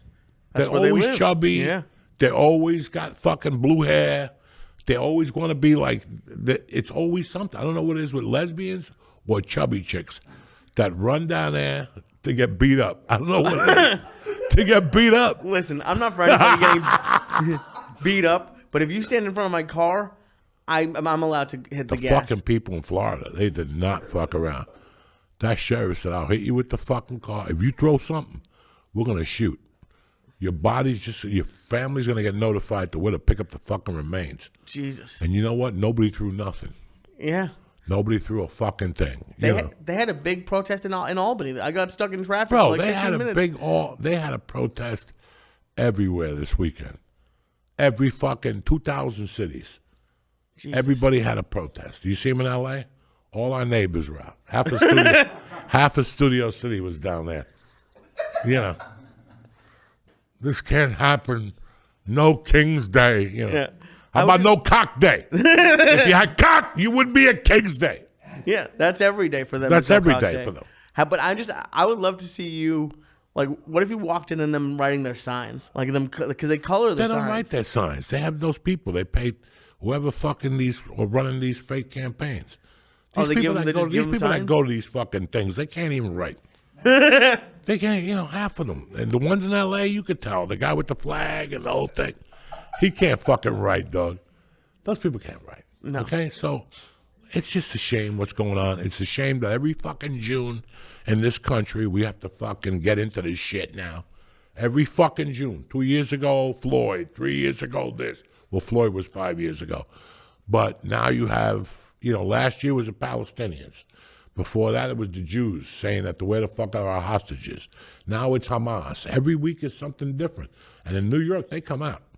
Yeah. I mean, and the other night, I'm watching a ICE fucking thing with people dressed as Palestinians. I'm like, how confused are you? Like, they're ICE people. Now you're down there with the towel around their head, fucking yelling and screaming. Oh. It's just, Did you ever protest anything? Never. You ever had an urge? Like nothing Cuban ever got to you? Not even an urge. One time I went home with a half a fag thing, and my mom shut it down, and she explained why you don't do that. And I never went back out there again. There's no reason you're only protesting to get a girl. Right. Or to get accepted into your little coffee group. The hope, And they cry and shit. Like the first night at ICE I saw when they were in L.A., they beat up a white chick. That chick is a fucking hero in studio. At yoga, when she went to yoga the next day with that black eye, and they were like, what happened? The neck brace. You're not going to believe it. I got beat up. And, oh, my God, you're so brave. They eat that shit up. That's what they do. That's what they do. Listen, man, some people smoke pot to be accepted. Some people act like idiots to be accepted. That's what they do. Make believe that they care. The babies. The babies in Palestine. If you were sucking cock, there's no baby. You have your own baby. Right. You have your own fucking baby. What's up, dog? How you feeling? I'm feeling good. I didn't even tell you what happened in Florida. I was going to tell you last week, but we didn't have time. One of our friends down there, I've never done fireworks. Like, I was petrified of it as a kid. I did it for the first time. Within 30 seconds, there were 2 cop cars. I got in trouble. Like, I have like a warning in like wherever I was in like Paradise in Tampa or something. They got real upset. They didn't like it at all. Who gave you the fireworks? One of our friends down there. Steve Simone. Allegedly. May have found. But they sell it at Target. So I don't really get what the fuck happened. And then they sell them at Target. And I got fucking like sparkler things. He's like, all right, let me give you these. You're going to be fine. And then, dude, I have a video. It blew off and like the cardboard on the top hit me. And I thought I was getting like set on fire. So I didn't see one firework that went off. I didn't see one in the sky. 30 seconds later, there were 2 cop cars driving on the beach. And like I thought I was going to get arrested. And what they give you a warning for if they're For legal? fireworks. But they're not, apparently. They say they're for agricultural purposes. And I don't know what the fuck... I don't know how you use fireworks in farming. But they're legal, but they're not. So I don't know what the fuck happened. But yeah, I forgot about that. It was the quickest... Dude, in New York, I see people doing crazy shit and there's no cops to be found. On the beach, I lit off 1 firework for the first time ever. And they treated it like I was going to shoot the president. Years old, you never lit a firework. No, it was illegal in Massachusetts. And then in California, every Mexican had them. You didn't need to like buy your own. And that was awesome. But yeah, Chinese people went up to your neighborhood and sold fireworks out of their trunk. They didn't when let you Chinese were people in my neighborhood. They didn't know. It was what a shame. What happened to Chinese people? They come into your neighborhood, sell you a fucking... What did you call those things, George? Mats. A mat. A mat was when you got 144 of them. Fireworks? Fuck yeah, 144 packs like a fucking... And when you got Froggy, you lit the whole thing on fire. Oh, yeah. If you had balls, they were like $90. You're like, fuck it, I'm going for it. Because you buy a mat just to sell them. Oh, okay. Like you could probably sell them, half of them, and keep them. Oh, so you could like rip it or something? Yeah. Or like take pieces of it? Oh, okay. No, because it's like a kilo of Coke, but when you cut it open, it's got all the packages individual, like 5 packs, 20 pack, whatever the fuck is in there. Oh yeah, I've never do it. Do you remember that football player Jason Pierre-Paul has like a fucked up crab hand now because he blew up his hand doing that's. I've been scared of fireworks my whole life. Not me. No, you like them? I have never knew you did fireworks. Well, oh yeah, I do fireworks. I go to a fucking, you have a backyard. Why do you do fireworks? I go to a, what do you call them? Alcoholics Anonymous. I go to a Fireworks Anonymous meeting. You did fireworks? No, it was a kid's thing. They come to your neighborhood, you buy a pack of firecrackers, you light them, and then you like other shit. You like the bottle rockets. I never did those either, like in just shooting them at people? Oh, yeah. You put them in a bottle and you shoot them at people, or you break the stick. Okay. And those are called something completely different off color, which you can't say anymore. You light them on fire, and they just spin around in circles. Oh, damn. It would bounce off a wall. Without the stick, that thing goes crazy.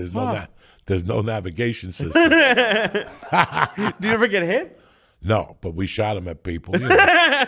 And then you had Roman candles, which you would shoot at people. Fuck. And they were like $40 when we were kids for a stick. They were expensive. Then you had M80s, and like 8 of those is a stick of dynamite, right? Is that the stuff like people would put into like mailboxes and blow them up? Boom, with a frog's mouth and shit. Oh, you put them in a frog's mouth? I don't know. Allegedly. I've never done that stupid shit, but kids do it. Yeah. Like in places where there's not much to do. Right. Except blow up a frog. Oh, I don't want to blow up a frog, but I do. I like lighting shit on fire. I do. Oh, me, I'm an arson by fucking nature. I love all that shit. They have places like where you can shoot guns or stuff. I'd like to go to like an abandoned house and just light it on fire and get to watch. Can you imagine? That's a living. What's a living? Lighting houses on fire? Yeah, for people. So I'm gonna light your house on fire. You study it, what burns, what doesn't burn, how they still get the insurance. That's a good living. I think I'd get caught immediately. No, you could wear like a black suit, like one of those little hoods. Can you imagine? But then it's just gonna be a little chubby me, and with like 8 feet of fire behind me. They're gonna see me a mile away. You'll be fine. You'll run fast once the fire's behind you. Fire always makes you run faster. Yeah. So Jews and black people don't like fireworks. It's just I have no idea. Or fire. Black people don't like fire either. I don't think anyone who likes fire. I could live with it. I could light a fire, but that's what I'm saying to you. I would love that. So you got in trouble in Florida with the cops again, and there's a warning. Your name's out down there. Look at you fucking outlaw. I know. I'm a fucking fireworks. I should kill you. Fucking fireworks, dude. That is always whenever anything goes wrong. My first thought is I hope there's no issue, because if Joey finds out about this in the wrong way, if I came back with a firework burn on my head, you would have never let me live it down. Oh my god. And that's why, because I freaked out because the cardboard on top of the fireworks flew off and hit me.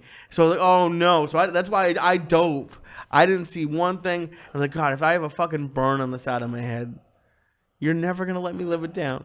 It's not like you'd be worried about me. Like, what Fuck the no. fuck are you A doing? little gunpowder never hurt nobody. You know what I'm saying? Oh. And you take the firecrackers and you break them, and you take the gunpowder, and you can make like a line Oh yeah. and light the gunpowder, and it goes all the way down like in The Crow. Yeah. Yeah, I would love to do that. Fireworks are a lot of fucking fun until you blow your finger off or somebody loses an eye. Right. You know, it's like a party ain't a party till somebody breaks something. Right. So Fireworks it's not the a same firework thing. until you lose a finger. It's not till somebody cries, somebody burnt their hand. But when I was a kid, they came around with the picture of the guy with his hand, and the skin got blown off his fingers. Really? And you could see the bones in his hands and shit. Oh shit. And I'm like, sign me up. Sign me up, motherfucker. I'm going to light some of those. They're just fun, you know. Kids like them. I mean, I don't like them. Then they have the new things that you light. It's like a helicopter. Because my neighbor had those. You light them on fire and they Really? blow up. Yeah, like 8 feet in the air. Whoopee. Do you like? Are you gonna go on the 4th of July to like see fireworks? Oh my God, I can't wait. That's my favorite part of the year when I sit there and I hug my family and I get a guitar. And I Yeah. play get the fuck out of here. I light 3 fucking firecrackers. I go inside and mind my business. I'm like, oh, woo. Wow. Ooh. Fucking like some fucking idiot. Like I watch fucking, it's like a parade. How many times can you go to a parade? The chick flies off with a sword. Okay. We can leave now. That's my problem with fireworks is they're the same every year. Yeah, that's it. It's like we're gonna go up to the Hudson and look at the Hudson at the fireworks. Yeah, okay. Is there anything that you do like to do? Not really. Nothing. I like to eat. Yeah. Smoke dope. Listen to music. Read a book. Yeah. Shit like that. I did see something pretty interesting. I forget if he was talking about it on Rogan, or I saw a clip of Rick Rubin talking about the Johnny Cash song that he did, like his last song that he ever did. It was like another rock song. He did a cover of it, but he was like 73. He was in his house. He was like dying. It was pretty interesting. Like I don't know if you don't seem like a Johnny Cash fan. I like Johnny Cash wrote a song called Rusty Cage. Okay. And then Soundgarden redid it. Oh, I think it's the other way around actually. Yeah. Something That like Soundgarden did it first, and then he did it. It was like 73. It's pretty that was pretty interesting. Oh, 9 Inch Nails song? Oh, okay. Okay.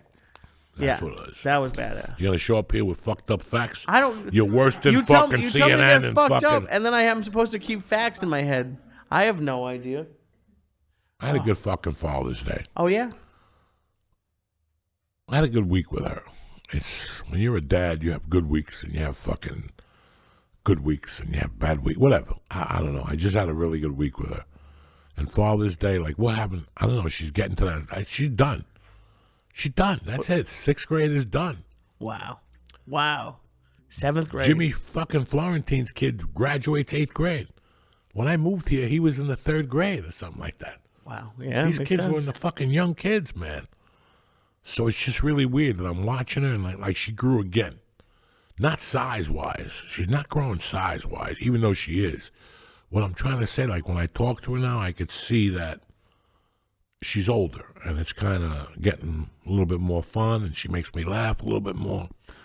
Yeah, she does. I mean, I swear to God, I can't believe the shit she comes up with. Oh, I love when she's basically doing stand up without knowing she's doing stand up. I love when you get her going and then you let her go and then you tell you like relax. Relax. That's it. Because she'll go It's off over. on you She'll for a fucking go while. off for fucking 20 minutes and sit in the car with after you give her ice cream or something.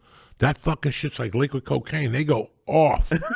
They go off. And if you have 3 girls in the car and they have something sweet, they go off. It's like Chinese people behind you. You just hear fucking blah, blah, blah, blah, blah, and you're like, wow, I can't even keep up with this shit.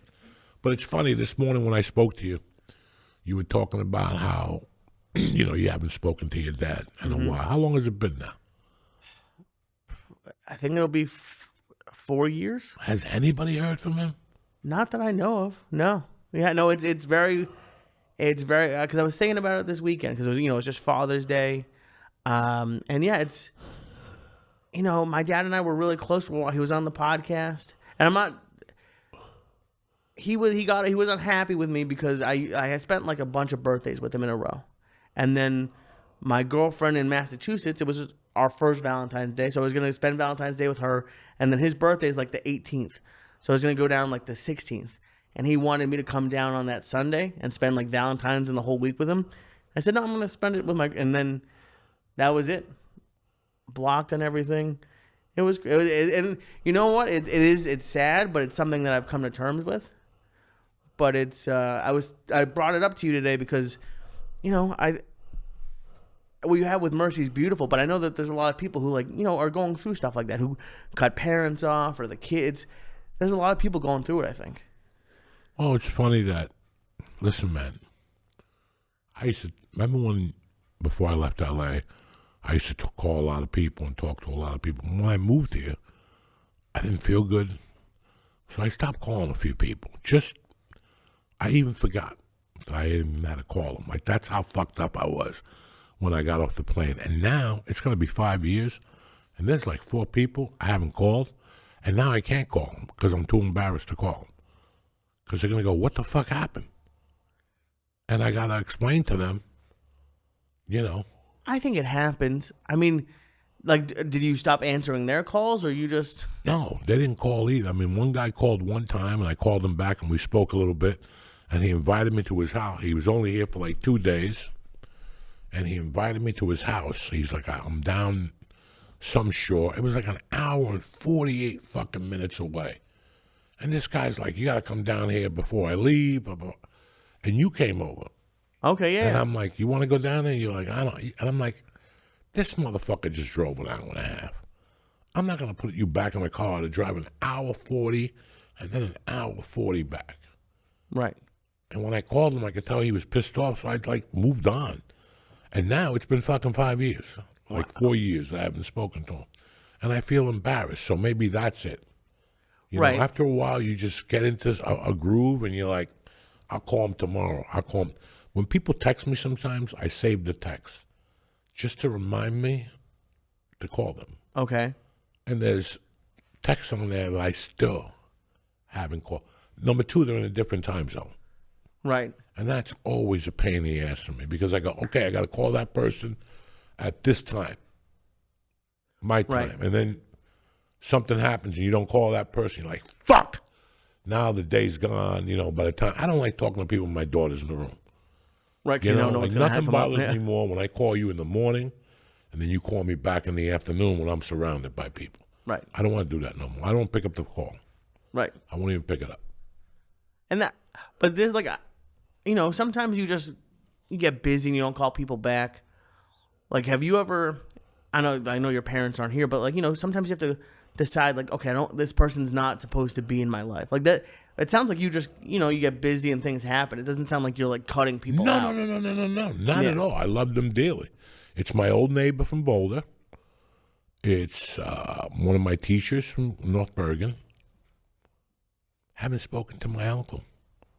Really? Since fucking December, maybe. I speak to my cousins. I speak to all my cousins, but I don't speak to my uncle. Because I call him now, he don't answer the phone at night no more. He used to be a late night guy, but now he's 86. He ain't that late no more. So I would try to call him like 11 o'clock here, 8 o'clock. I could catch him. Like last night, I thought about calling him during the baseball game because I know he watches Giants all the time. Okay. Win place the show, and they were on last night against the Dodgers. But I got busy. Right. It was Father's Day. I got busy with the girls. So that's what happened there. But it's just nothing. I don't pick them. Right. It's just, you just fall into the cracks sometimes with people. So you go, I'm embarrassed to even call him now. I get that for sure. There's a guy, the guy who gave me my first job in LA, one of the sweetest guys in the world, created America's Funniest Home Videos. And I fucked up when I got my next job. They had like a board that you could post at the college I went to. And I posted it, and this guy is like an alumni, like a trustee at this college, and he found out I was leaving his company before I could tell him, and I could tell that it hurt his feelings, and I just haven't, like for years, I should have written him a letter, and just because he was great to me, but like, yeah, when the more time goes, you get like self-conscious about it. you really fucking go, what the fuck am I doing? And you feel Yeah. bad. And then some people hit me up on Facebook, and I'll ask their number right away, and I'll call them. Shit like that. I like to hear. Like, I haven't spoken to Rick Ramos. No? Oh. 6 months. And I'm like, fuck. I got to call that motherfucker. We got to talk about De Niro's new movie. Oh, You yeah. know, we got to talk about shit. Every time I see Midnight Run, I'm like, motherfucker. But I know he goes to bed early. He's in Arizona. So if it's 7 here, it's 5 over there. Right. I don't know what the fuck. Like, I'll call him now.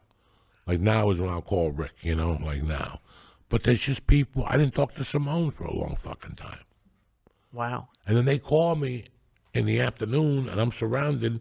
And again, you make a mental note, call them later. But you got no peace of mind till fucking Right. 7:30, and then your agent calls you from L.A. because they're on a different time zone. So when I leave the house at 7 at night when Jeopardy's on, it's to call them back because they're calling me while I'm watching world news or talking to my daughter or eating dinner. I'm like, I'm not going to pick up the phone now. I'll call them and then I make all my little Business calls calls, back yeah. to back to back to back. So It is. I'm surprised to hear you say that, like, because like I get in my own head, like, oh, they don't want to hear from me. It's been too long, but like I wouldn't have expected you to be like that, to worry or like doubt it. I like to check in with people. Yeah, I like to keep people on their toes and say, hey, how you doing? What's going on? You know, and they're like, I didn't expect to hear from you. Oh, nobody ever does. That's the way you do it, you know. But Damon, I still talk to a lot of people. Like, I still talk to a lot of fucking people. I just talked to my buddy from Colorado. I've known him since 1984. Two of them yesterday. Steve Schiavone texted me, and then Mike Roebuck I called. Oh, he was on the podcast, right? Yeah, Mike's been on the podcast a couple Fuck times. yeah. So those guys, you know, it's just sometimes. But I won't talk to Mike for a year. Right. Then he'll call me out of the blue one night, and then I'll call him a month later when I could talk more to him. But I got to call him at night because he's a wrestling coach. It's life really goes by. I mean, so like, what was great about your week with Mercy? Like, what was going on? Just, you know, man, I say it on stage, and I fucking talk about it in life that I didn't like L.A. because I didn't think the parents talked to any of these fucking kids. There's no way. There's no fucking way that there was a gap in life there where parents for 20 years didn't say nothing to their kids about what's right or what's wrong. And they all ended up in L.A. It's like I said on stage the other night, that L.A. has like a pass to go in. Have you spoken to your dad recently? Not in 20 years. Get in there. You know. Yeah. You speak to your dad? Yeah, every day. You're not what meant for fucking California or Hollywood. You're meant for fucking San Diego, Seattle or yeah. something. So I wanted to that's why I walked away from so many fucking things. I thought people call me every day to do a fucking. I just got a email from my agent to do a podcast, and they don't get it. Like, we think you should do this. All right, motherfucker, you come over here, and you get in the car and drive an hour, and it's $60 for me to do a podcast. Yeah. 60, $70, no matter what, tolls, blah blah blah blah blah, to do a podcast that I'm not really promoting in July or anything. Right. I don't want to go over there. I'd rather go to fucking work out. I get more from hitting the fucking throwing air punches than driving for an hour, talking for 2 hours, and getting back in the car, and then it's an hour and a half of traffic. I really do. I had to simplify my life. I'm not young anymore. I don't have 3 hours to throw away. I could die at any fucking minute. I'm 62 years old. Jesus Christ. I could die at any fucking minute. You know, so can anyone, though. You know? Yeah. But no, your chances of dying and my chances of dying are slim and none. Unless you go back to Tel Aviv. I didn't tell you I'm going next week. Yeah, good. Have a good time. Oh, my God. No, but, the odds are you. So now I look at my time like, what the fuck? Yeah. I don't have 3 hours to go up there and to talk to you about, so how was prison? Prison was great. Oh, my God, it was great. I can't, that's it. Right. I wrote a book. Right. Get the book. Read the book and do the podcast. Right. I just don't see it. Do the podcast with the book. Yeah, do the podcast with the book. Ask the book question. Same shit you're going to ask me. Right. Yeah. I can see that much Same going shit to you're know. going to ask you. So, but it's not going around the corner from my house anymore. No. It's 3 fucking hours, $80 later, and, 4 hours of my fucking time. It got like that towards the end of L.A. Oh, we opened up a studio in Marina Del Rey. Well, I'm not going down there. We do a podcast at 3. That's great to know. I'd have to leave at 11 a.m. Yeah. You got to get back on that 10 and that 405 at 4 o'clock. I don't wish that. I wouldn't do that to anybody. No. I would never. Oh, yeah. I do a podcast at 3 in Marina Del Rey. Oh, don't worry about the 10 and the 405. I wouldn't do that to people.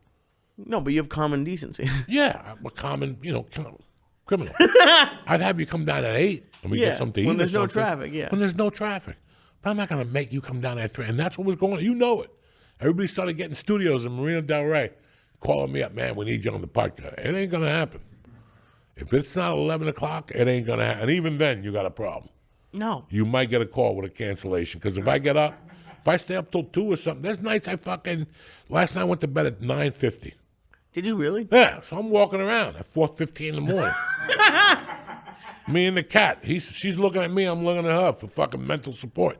I go downstairs, I drink an iced tea, I fucking smoke some dope, I watched Godfather of Harlem for a fucking episode, and I went back up at 6 in the morning.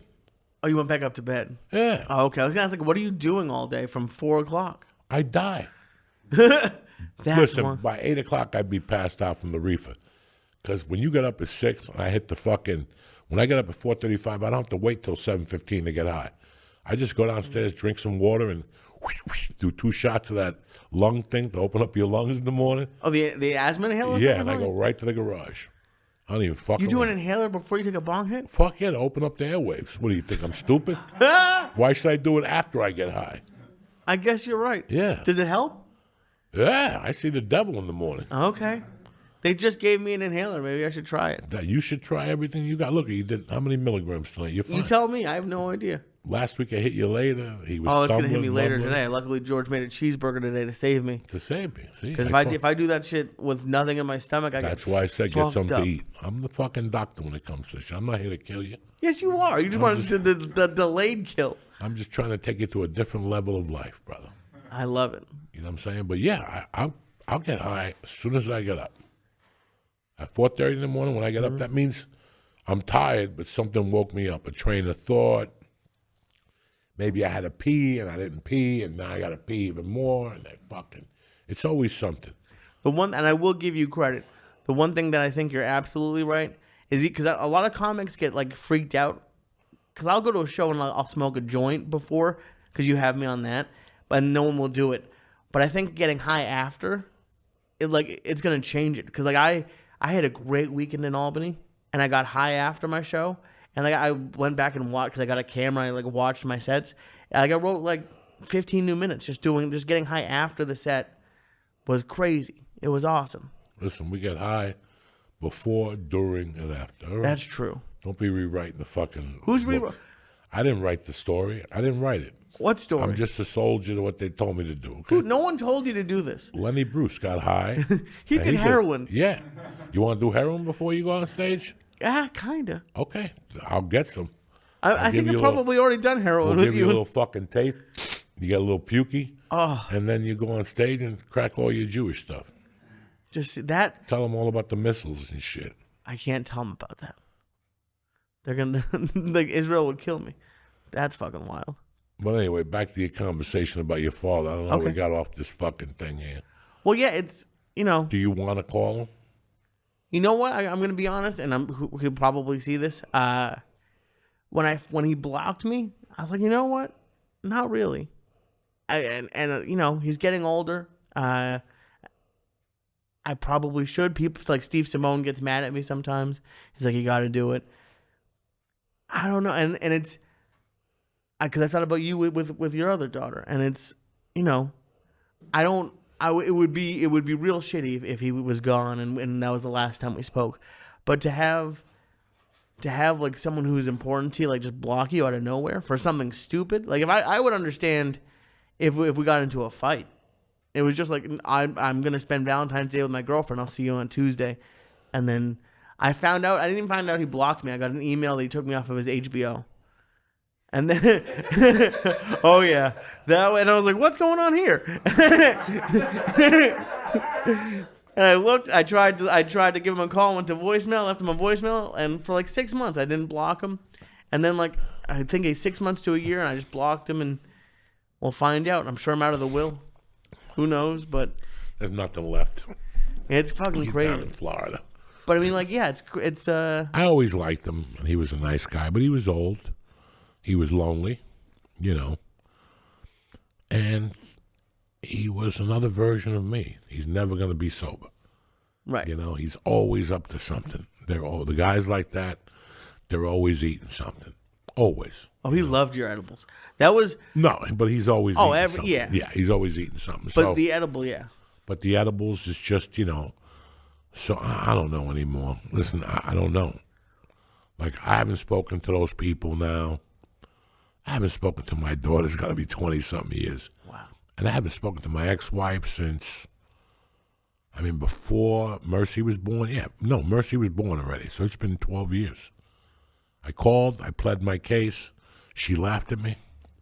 I was like, this fucking bitch. I was like, this motherfucker, you know. Yeah. This is crazy. Because you have both sides of it. Like you just said, like, you had a great week with Mercy. Everything is going perfect. But then, like, does it still get to you? Or at this point, are you like, you know what? Doesn't even fucking matter anymore. If you want me to lie to you, it took me down for so long that now I'm on the other episode of the spectrum. Mm-hmm. Like, I hope she's healthy. I hope she's good. But that's it. There's nothing. What do you want me to do? What do you want to do here? Right. Even if I go over there or she comes over here, I gotta be honest with you, it's not gonna work. You don't think so? No. And sometimes you should just leave well enough alone. Right. Because no matter how close we get, I'm still a man and I still have feelings. At one point, I'm gonna say, what made you just not talk to me for fucking 25 years? And all of a sudden you show up now? So I'm, you know, like you gotta, and I have to not make up. I have to tell her my story. Right. And if I tell her my story, that's a truth she never knew. And she'll understand. But I don't want to do that. It's not important for me to do that. We're both set in our ways. We're both set in our lives. Good luck to her. I hope she never gets hit by a truck, and I hope that she doesn't hate me or doesn't want me to get hit by a truck. That's all I could wish for right now. Right. You know, whatever pain I had, you know what? God threw me a 20 spot. Every once in a while, God throws you a 20 spot, and they cover the fucking damage, and you're good. And it's like it never fucking happened. It is, and it's like, because like the first couple of years was rough. Like the first like 6 months to a year was really rough, and then it just, you know, I've been very lucky with a bunch of like great people in my life, and it's like, why am I'm not like as stoned as, like, not stoned, but like as like confident as you are about it, but I'm like this far in, it's like, why am I gonna, like, what do we can't just go back to normal now? No, that's not gonna be possible. That's what I'm saying to Yeah. you. So you're just gonna slip in there like nothing happened. Listen, let me get this out of the way right now.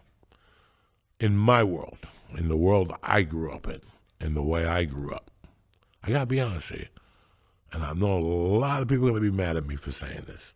Family's fucking overrated.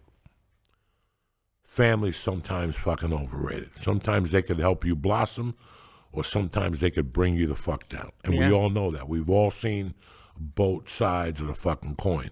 I'm sorry to say that. As I was growing up, I saw how my family treated my mother. I saw how my father's family treated my mother. And she would tell me they could all suck my dick. Like, I don't give a fuck about none of these peasants. You know, and she was serious. Like, I know she loved her brother. That's the only motherfucker I know my mother loved. I know she wasn't too, I know she was crazy about Nana, her mother. The father I wasn't too sure about. But the brothers and the sisters, you know, my mother did something. She stuck up for her sister. My aunt got raped, and my mom stabbed the little guy, and half the family turned on her. And for years, they talked shit about her. So my mom said, really? No, you motherfuckers can go fuck themselves. Yeah. And then when she came to the States and started making money, they would hit her up. And she would tell them right out, you go fuck yourself. Good for her. And hang up the fucking phone. So she kind of taught me that as we were growing up. And I still remember her going off on my father's mother. Why? Right in the fucking house in New York. I must have been 7. And when we were walking out, she's like, you're not going to see this lady again. I go, I hope not. And that was the end of my grandmother. I never saw my grandmother after that. She died maybe 10 years later. I never went back over there. Wow. I went over there with her, and she started going off on my mom, and I was like, oh, shit. And I'm like, my mom's going to deck this bitch. Oh, shit. And sure enough, my mom started calling her a fucking cunt, and that her fucking pussy husband, her pussy son was dead. Oh, my God. She's like, you're not going to pussyfy my son. Because they always, like, they made my mom move in with them so she could learn the recipes he liked. And my mother was not that type of bitch. You know what I'm saying? Like, he eats what I cook. You know what I'm saying? So when I went over there, my mother put like jeans on me or something. As soon as I walked in the door, they're from Spain. They think their shit don't stick. She was from Spain. She wasn't Cuban. Oh, So she started with the sneakers, the pants. You look dirty. And my mom said, time out. You little fucking cunt fuck. And unloaded on her. And we walked out together. She's like, you want to come back over? And I'm like, not really. Yeah. And that was the end of my grandmother. That was how quick that went down. Well, yeah. And then my mother died. And then I realized something that was more important than your blood family. It's the street family. Uh-huh. Because I look at all you guys as blood. I don't look at you guys as fucking, he's my friend. You guys are blood. That's why I get mad when you ask me about baklava. Okay? That's why. If it was some guy American that pushed it on me, but it's you. Baklava is so good for you. It's high in nutrients. Leave me the fuck alone. But that's why I get so angry at people. I can see that. That's why I get so angry at people. So for me, my street brothers have been, and I have street brothers that'll say, hey man, I gotta tell you something. You're more of a brother to me than my own blood brothers. Yeah. And it feels different. And that's the thing. With me, I have a lot of people that they should have told. I have like 10 friends that should have told their family to go fuck themselves a long time ago. Yeah. And it feels good when, and it sucks, but it feels good. Tell your family to go fuck themselves. Tell them to go fuck themselves. This ain't going to work no more. Because once you tell your family to go fuck themselves, they know you're not playing. It's very important that you look at all of them. That includes your mother from time to time. Because they'll take you to the cleaners, too. They'll drive you crazy. Oh, Not your mom or your dad, but like cousins or whatever. You got to pull them aside and go, here's the deal. No. Right. No, you're going to take me down with this stupidity. I think, yeah. I mean, honestly, there's so many people. It's so weird. The craziest thing that for dating for me, for like all my girlfriends, the way that a lot of parents talk to their daughters is fucking wild. Like they talk almost every girlfriend I've had, their parents like make comments about their weight.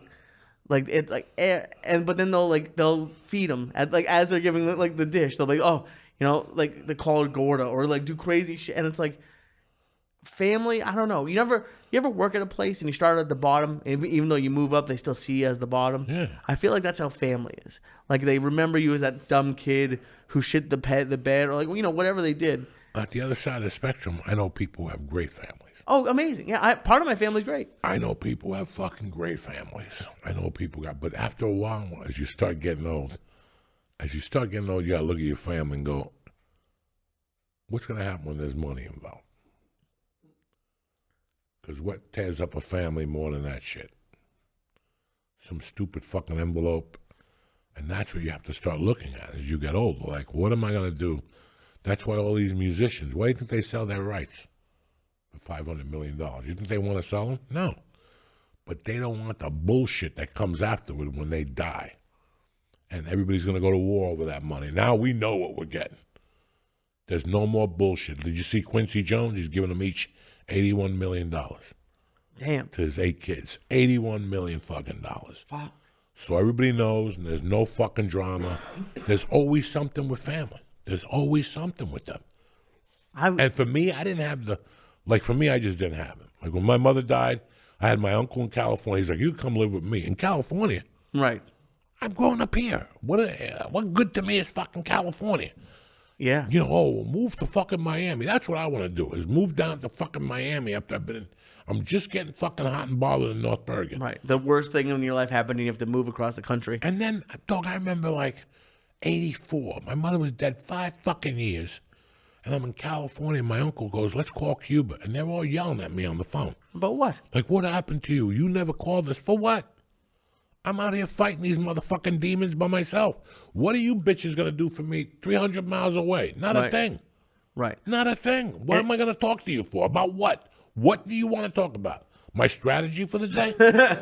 Survive. The fuck do you want to talk about? Right. Dude, this is the first time I think ever that I even heard about your dad's side of the family. Like your dad's mom. I mean, I don't remember a lot of the church, so it's possible, but I don't remember ever hearing about her. No, that was done when it started. Wow. No reason to tolerate that shit. I'm not taking it from friends, and I'm not taking it from family. And now, like, I don't even, a couple of years ago, fucking some idiot popped up on Facebook saying that he was my half-brother, and some other idiot from North Bergen actually believed it and gave him my number. Oh, no. Without calling me.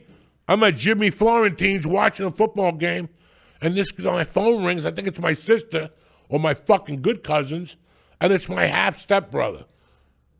I didn't even know you had a half-stepbrother. You think I did? It was a fucking surprise to me, too. Oh, no. Gee, how did you get rid of him? I told him I was watching the Jets. No, he called, and I'm like, hey, man. He's like, I don't know if you know about me. My dad, our dad was married to my mom first, and then something happened. They broke up, and then my dad met your mom, and they had you, and I never saw him again, and, all this shit. And, I went to prison in Cuba. I have the same story as you, and he was calling around to see if he'd get sponsored. Because they had a new sponsor system out of Cuba. Oh, okay. Well, you have to put your bank account up and money up. No. That's pretty ballsy. You need 500 to get up here? I'll give it to you. Yeah. You need a basement? I'll put you on this couch right here. But I'm not sponsoring nobody. I don't need none of you fucking Cuban criminals coming up here stabbing somebody, and I got to do time at 64. No. Oh, like it's that serious? Like that you're basically signing up bail for him? Like so he called me first to feel me out. And I was like, listen, this is all great and dandy. Can we talk about this during the week? It's Sunday at 2 o'clock. Right. It's the first I'm hearing it's about Sunday you. at fucking 2 o'clock. I'm not, And then he never called me. And then my uncle called me like a week later, and he goes, listen, all your cousins are calling now because they want to there's a new type of sponsorship, and they tried to get me to do it, and they asked me for my bank account. And I told them, it looks like you're going to stay in Cuba. I'll send you money. I'll send you a lifeline, but I'm not giving you my fucking bank account. No, you can't risk. You have too much going on. No, I'm not doing any of that stuff. I got a daughter. That's all I give a fuck. You know what I'm saying? I just can't. So, like, did having Mercy like make you change your mindset? Is that when like your mindset started to change about like all these other people? Like, a family had called, 20 years ago, and you had a little bit of money. Like, what it is like the fact that you have like a family that. Listen, if you know anything about me, I'll help anybody. Mm-hmm. But there's a difference between helping and conning. Okay, that's it. That's it. If any of my friends called and said, listen, I got hit by a car last night. My fucking engine flew out or something like that. I'm more prone to help you than, oops, what a coincidence. We're cousins now. You know what I'm saying? Like, my name's Diaz oops, too. Yeah. What a coincidence, He didn't ask for money. He just wanted to see if I take the papers for sponsorship. And I told him, I have my own problems. I don't have no fucking passport. Right. I'm not really legal or not legal. I told you, I went to that UFC last week. I didn't tell you guys the whole fucking story of what I went through mentally. No. Because I went to the UFC, and I fucking ate the edibles, and I sat there, and I went to my pocket. I had a little baggie with maybe a gram. Did I tell you this last week? With maybe a gram of mushrooms. Right. Maybe. It was the bottom of Enigmas. And I took half, and I ate them, but as I was eating them, I realized I'm in the fucking front row. On camera with a baggie in my fucking hand. And I'm like, they're going to throw me under the fucking jail. And finally, I started getting high on everything, and I noticed when I would sit back that there was a fucking agent looking at me. Just at me. Like locked eyes. And she had another agent that was just looking. It was a woman with white hair that was cute, and another partner that was a white dude. And they were looking at me like, pins. So now, in my THC paranoia and in the mushroom paranoia, I'm thinking I fucked up. They saw the mushroom bag, but not only that, I gave them my social security number and my background information. Why? Because that's what I needed to give them before I went to the UFC, because Trump was the president. Oh, shit, they did that? Yes. Holy shit. So now I'm sitting there going, I'm going to fucking jail tonight. Everybody thought I was looking at Kyle Harrison's ass. I'm like, I'm going to fucking jail. They're just waiting for me to get up. Oh. And then one time I asked the guy, I got to go to the bathroom. He goes, you don't want to go over there. Come to the back. Oh, no. And he pulled me and I had to walk past those people. Dog. They did everything but sniff me. They knew I was on something. They were like looking at me the whole way. I'm like, God damn it. They got to fucking arrest me. And he's like, no. Because it was Rogan's handler. Oh, okay. And he's fucking whatever the fuck he is. He's like, no, I know that lady. She's not going to do nothing to you. Jesus. I was scared the whole night that I was going to get up to leave and they were going to go, Mr. Diaz, we need to talk to you. Did you even know you had did you bring mushrooms to the UFC, or did you just forget that you had mushrooms in your pocket? No, I brought them. I brought them to have a good time. I'm going to have a good time. I didn't bring mushrooms to purposely take. Okay. I took them just in case I bump into somebody. And the party's starting, I want to be there. Yeah, but then you didn't bump into anybody, you just took all of them? No, I took like half the bag and it hit me a little bit. Oh. Yeah, that's it. Did the mushrooms get you anxious? Is that why you were freaking out? Or I think it was both, and my anxiety and my paranoia. Fuck. But I sat there half the night going, I fucked up.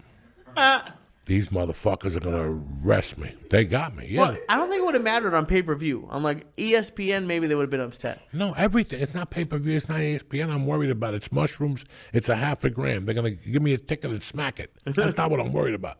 I'm worried about them taking my real Social Security fucking number. Okay. That's what I'm worried about. Oh. I'm not worried about the mushrooms, you fuck. Oh, I thought it was the mushrooms. I'm worried about them picking me up with ice. I told him. Last week I didn't take the garbage out. I took it out today for the first time, okay? Oh. I don't need this shit in my life. They don't know. I don't fucking know. Right. Listen, one day I went snooping upstairs. When we lived in Given Terrace. I don't know nothing about nothing. I'm maybe 9. I go snooping upstairs. And there's this little fucking box that you open up, and it's supposed to be for perfumes, but my mother used it for pictures. And I went in one of the things, and I took it out, and it was this piece of black paper. Black paper, George, like this. Black paper with white letterings, and it was my birth certificate from Cuba. Oh, shit. Okay, and it said Jose Antonio Diaz and all this shit, blah, blah, blah, blah, blah. My father was a waiter, which he wasn't. I don't know why it said waiter on there. And something else, and a bunch of bullshit from Cuba. And I took that birth certificate as a kid, and I had it. And then I think when I went to get my driver's license, a little after that, I lost it. So that's 1980, 81. I lose my fucking birth certificate. And I don't have a birth certificate for years. And then throughout the years, I lose my fucking driver's license. I just lost the card. I had no ID. In those days, you didn't need a fucking ID to fly. No. When I got to Colorado, I went to get a job. And they're like, you need a license, Social Security card, and a birth certificate. And I'm like, are you fucking kidding me?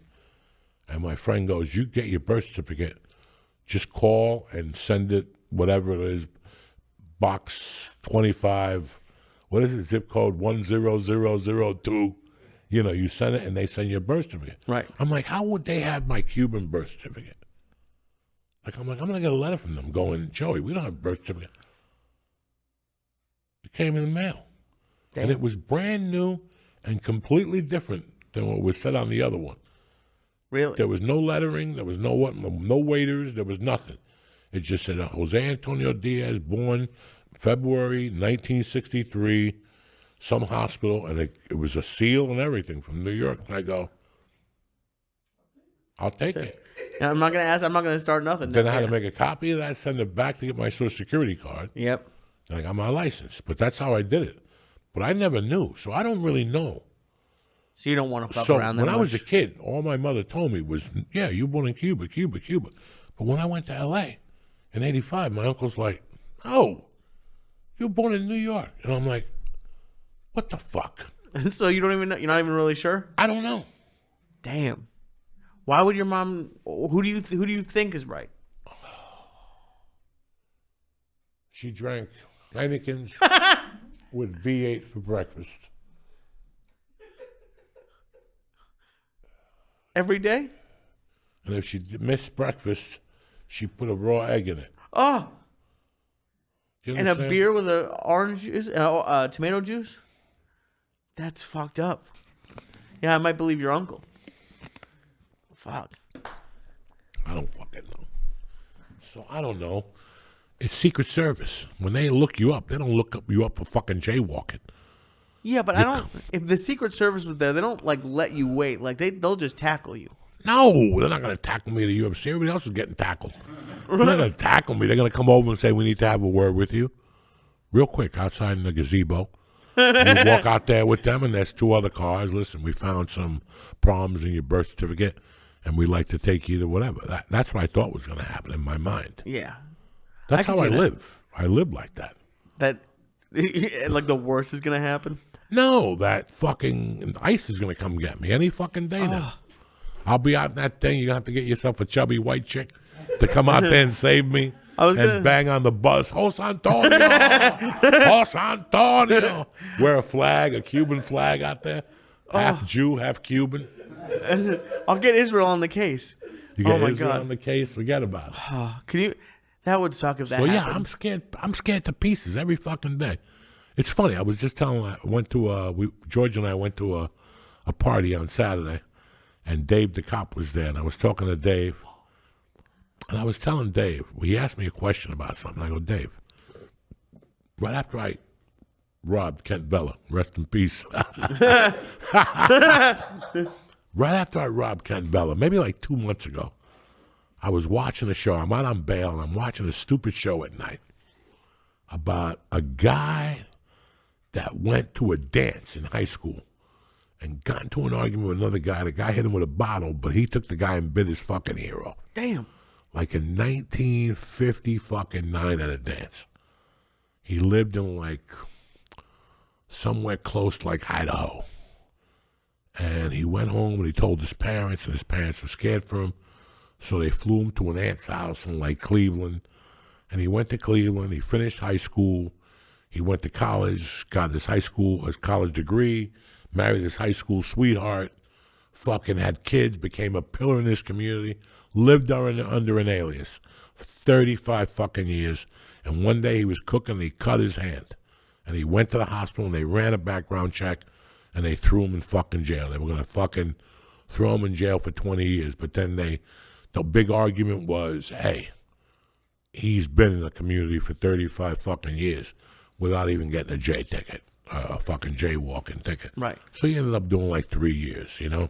I always remembered that story. Of course. When I got in trouble, the guy at the Hertz thing kept saying, my buddy owns the Costa Rica one. We'll get you down there and you can get in the management program. We'll change your number.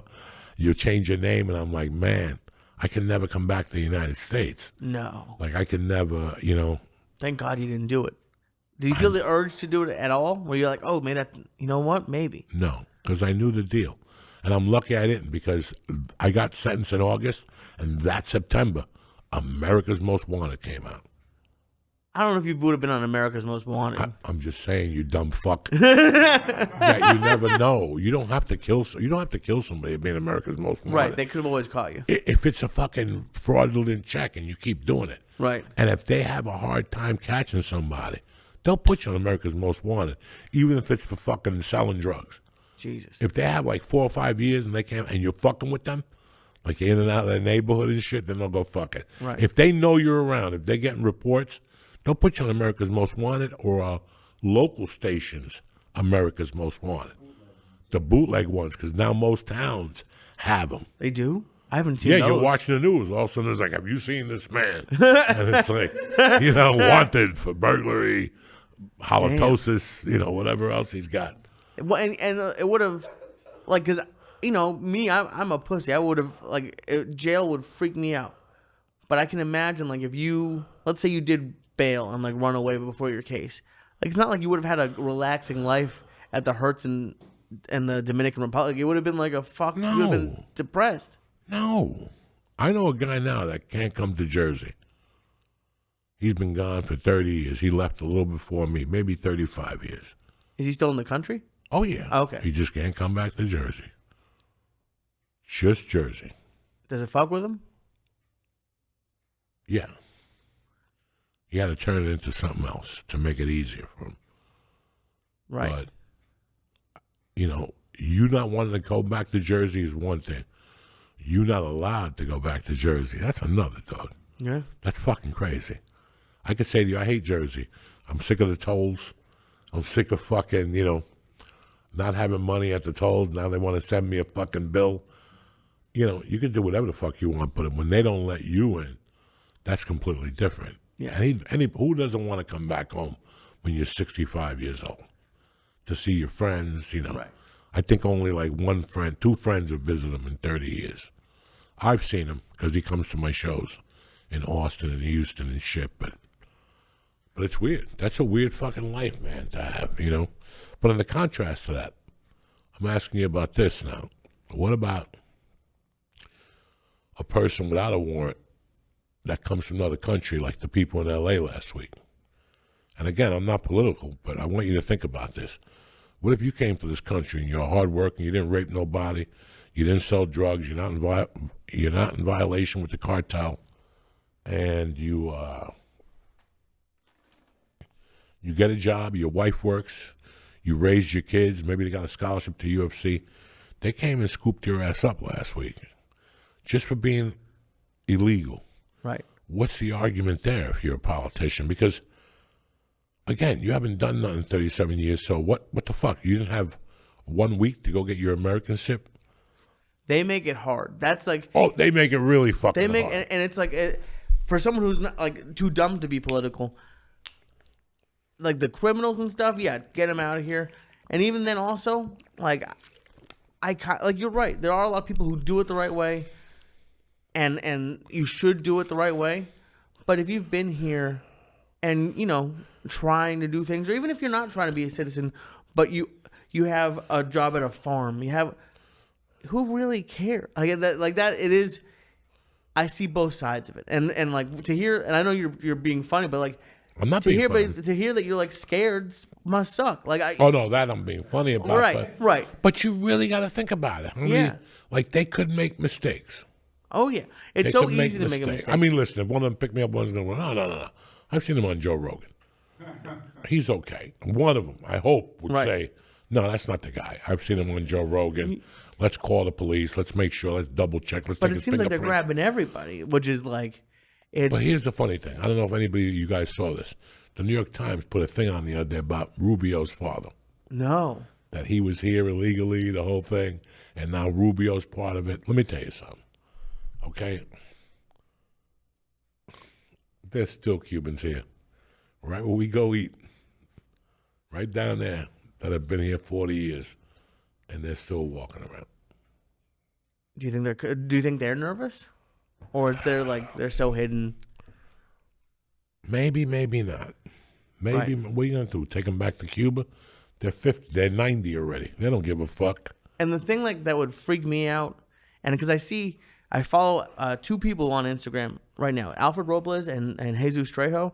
Like Jesus was gonna shoot a special, he had to delay it, and it's like it does like. The part that would scare me, and it's like this is like white privilege, is like what if you're 100% a citizen, or you have like a green card, and like you are trying to do things the right way, and like I would feel nervous as like a Spanish person that they're just gonna come grab me no matter what. No matter what. Like that must be a shitty way to feel. You have to have a little bit of fear if you have brown skin right now. Yeah. You could be walking down the street going to buy a fucking pastelito, and all of a sudden a fucking guy pulls up with a car with a hook.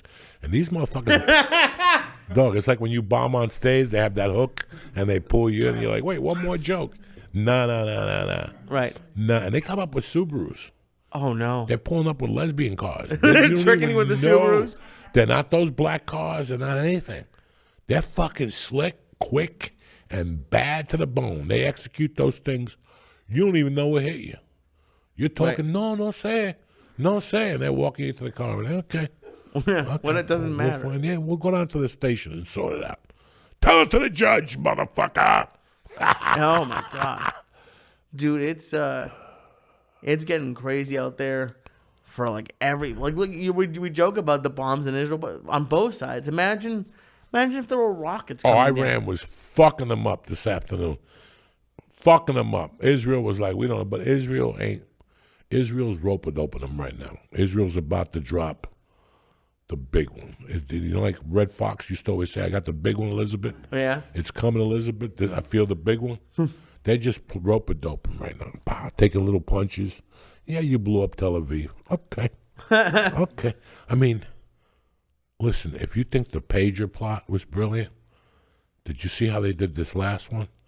They did a commotion and got them all together, and within a split fucking second, they bombed them when they were all there. That's fucking intelligence to the fucking max. They know everything. Yeah. They got you, man. They got you. I mean, if you thought the pager was brilliant, they tested the pager to make sure that if you blew up, the person next to you wouldn't blow up. The kindness of the Jews never seems to amaze Often me. overlooked, yeah. Often overlooked. You're The absolutely kindness right. of the Jews. But this blow up, when they got everybody together and just fucking pulled the trigger, when they were all together yelling and screaming, what are we going to do? He got the nuclear people. He got the fucking heads of the thing. I mean, at least they're not crying that there was no babies in that room. You know what I'm No, saying? 'Cause Jesus. white people would have been, oh, there was a baby in the room. But it does. I did sometimes when I get high, I get freaked out. Like just even being in the city now. Like if I was saying, like if anyone's gonna drop a bomb anywhere in the country, New York is top 3. Like between DC, New York, and LA, there's a good chance if a bomb's getting dropped. Like it's just something we have to live with. They now. already dropped a bomb in L.A. It was called that fire. Yeah. And nobody has said a word about that fire ever again. Now, it's like the riots. As soon as Israel bombed Iran, we're leaving L.A. Huh. It's just that one Mexican with the flag bothering people. That only one poor still there. bastard. The flag was bigger than him. He was out there. He looked like one of Columbus's guys on the boat that was pushing the sails. You never saw that guy? Oh yeah. But anyway, it's nice to see you, Lee. Nice to see you, buddy. We've had guests the last 2 weeks, the whole thing. Where are you at next this week? This week on Thursday the 19th, I'm at the Shortstop Bar and Grill in Westfield, and I got shows coming up at the end of the month. I'm doing a surprise show on the 19th. My damn self. Oh yeah? Thursday night. You better kiss yourself. Fuck yeah. Do you know what do you want to announce where? It's just gonna be a No, surprise. I'm just going to announce it Thursday morning. Not even. I'm going to announce it Thursday at 6. Oh, that's badass. Like Prince and the Revolution did. You know what I'm saying? That's so cool. I don't care if 3 people show up. Oh, they'll be running. It'll And be I like can smoke weed there too. So I'm going to Oh yeah? Oh man. That's what I'm looking to do now, a show where we could smoke a joint. The whole audience and fucking Uncle Joey. Not everybody's joint. Your own joints. Bring your own fucking shit. Oh my god. You're not touching my joint with your fucking flu COVID lip. You know what I'm saying? That's so cool. I'm mad that I'm gonna be gone now. Where you going to be? I have to go back to Boston for a couple days. We'll go take care of Mom. Then the following week, we're at the fucking dojo on Thursday. Oh yeah. And straight to NJ Pack on Friday night. That's crazy. I'm, And I'm it's the getting beginning ready for it. Hell yeah. And I'm going to get my tooth. You won't see me in July. And then my fucking Oh, is that when they're fixing everything? everything. Nice. The other side. They're putting braces on for a few weeks, so it looks like I have teeth. It's going Okay. to be a lot of fun. You know what I'm saying? NJ Pack is gonna be pretty fucking cool. You know what's going to be cool? The dojo. I love you, motherfuckers. I love the dojo. With all my heart and soul. We will see you next Tuesday. Yes, sir. Tip, top, motherfucking Magoo. Stay black.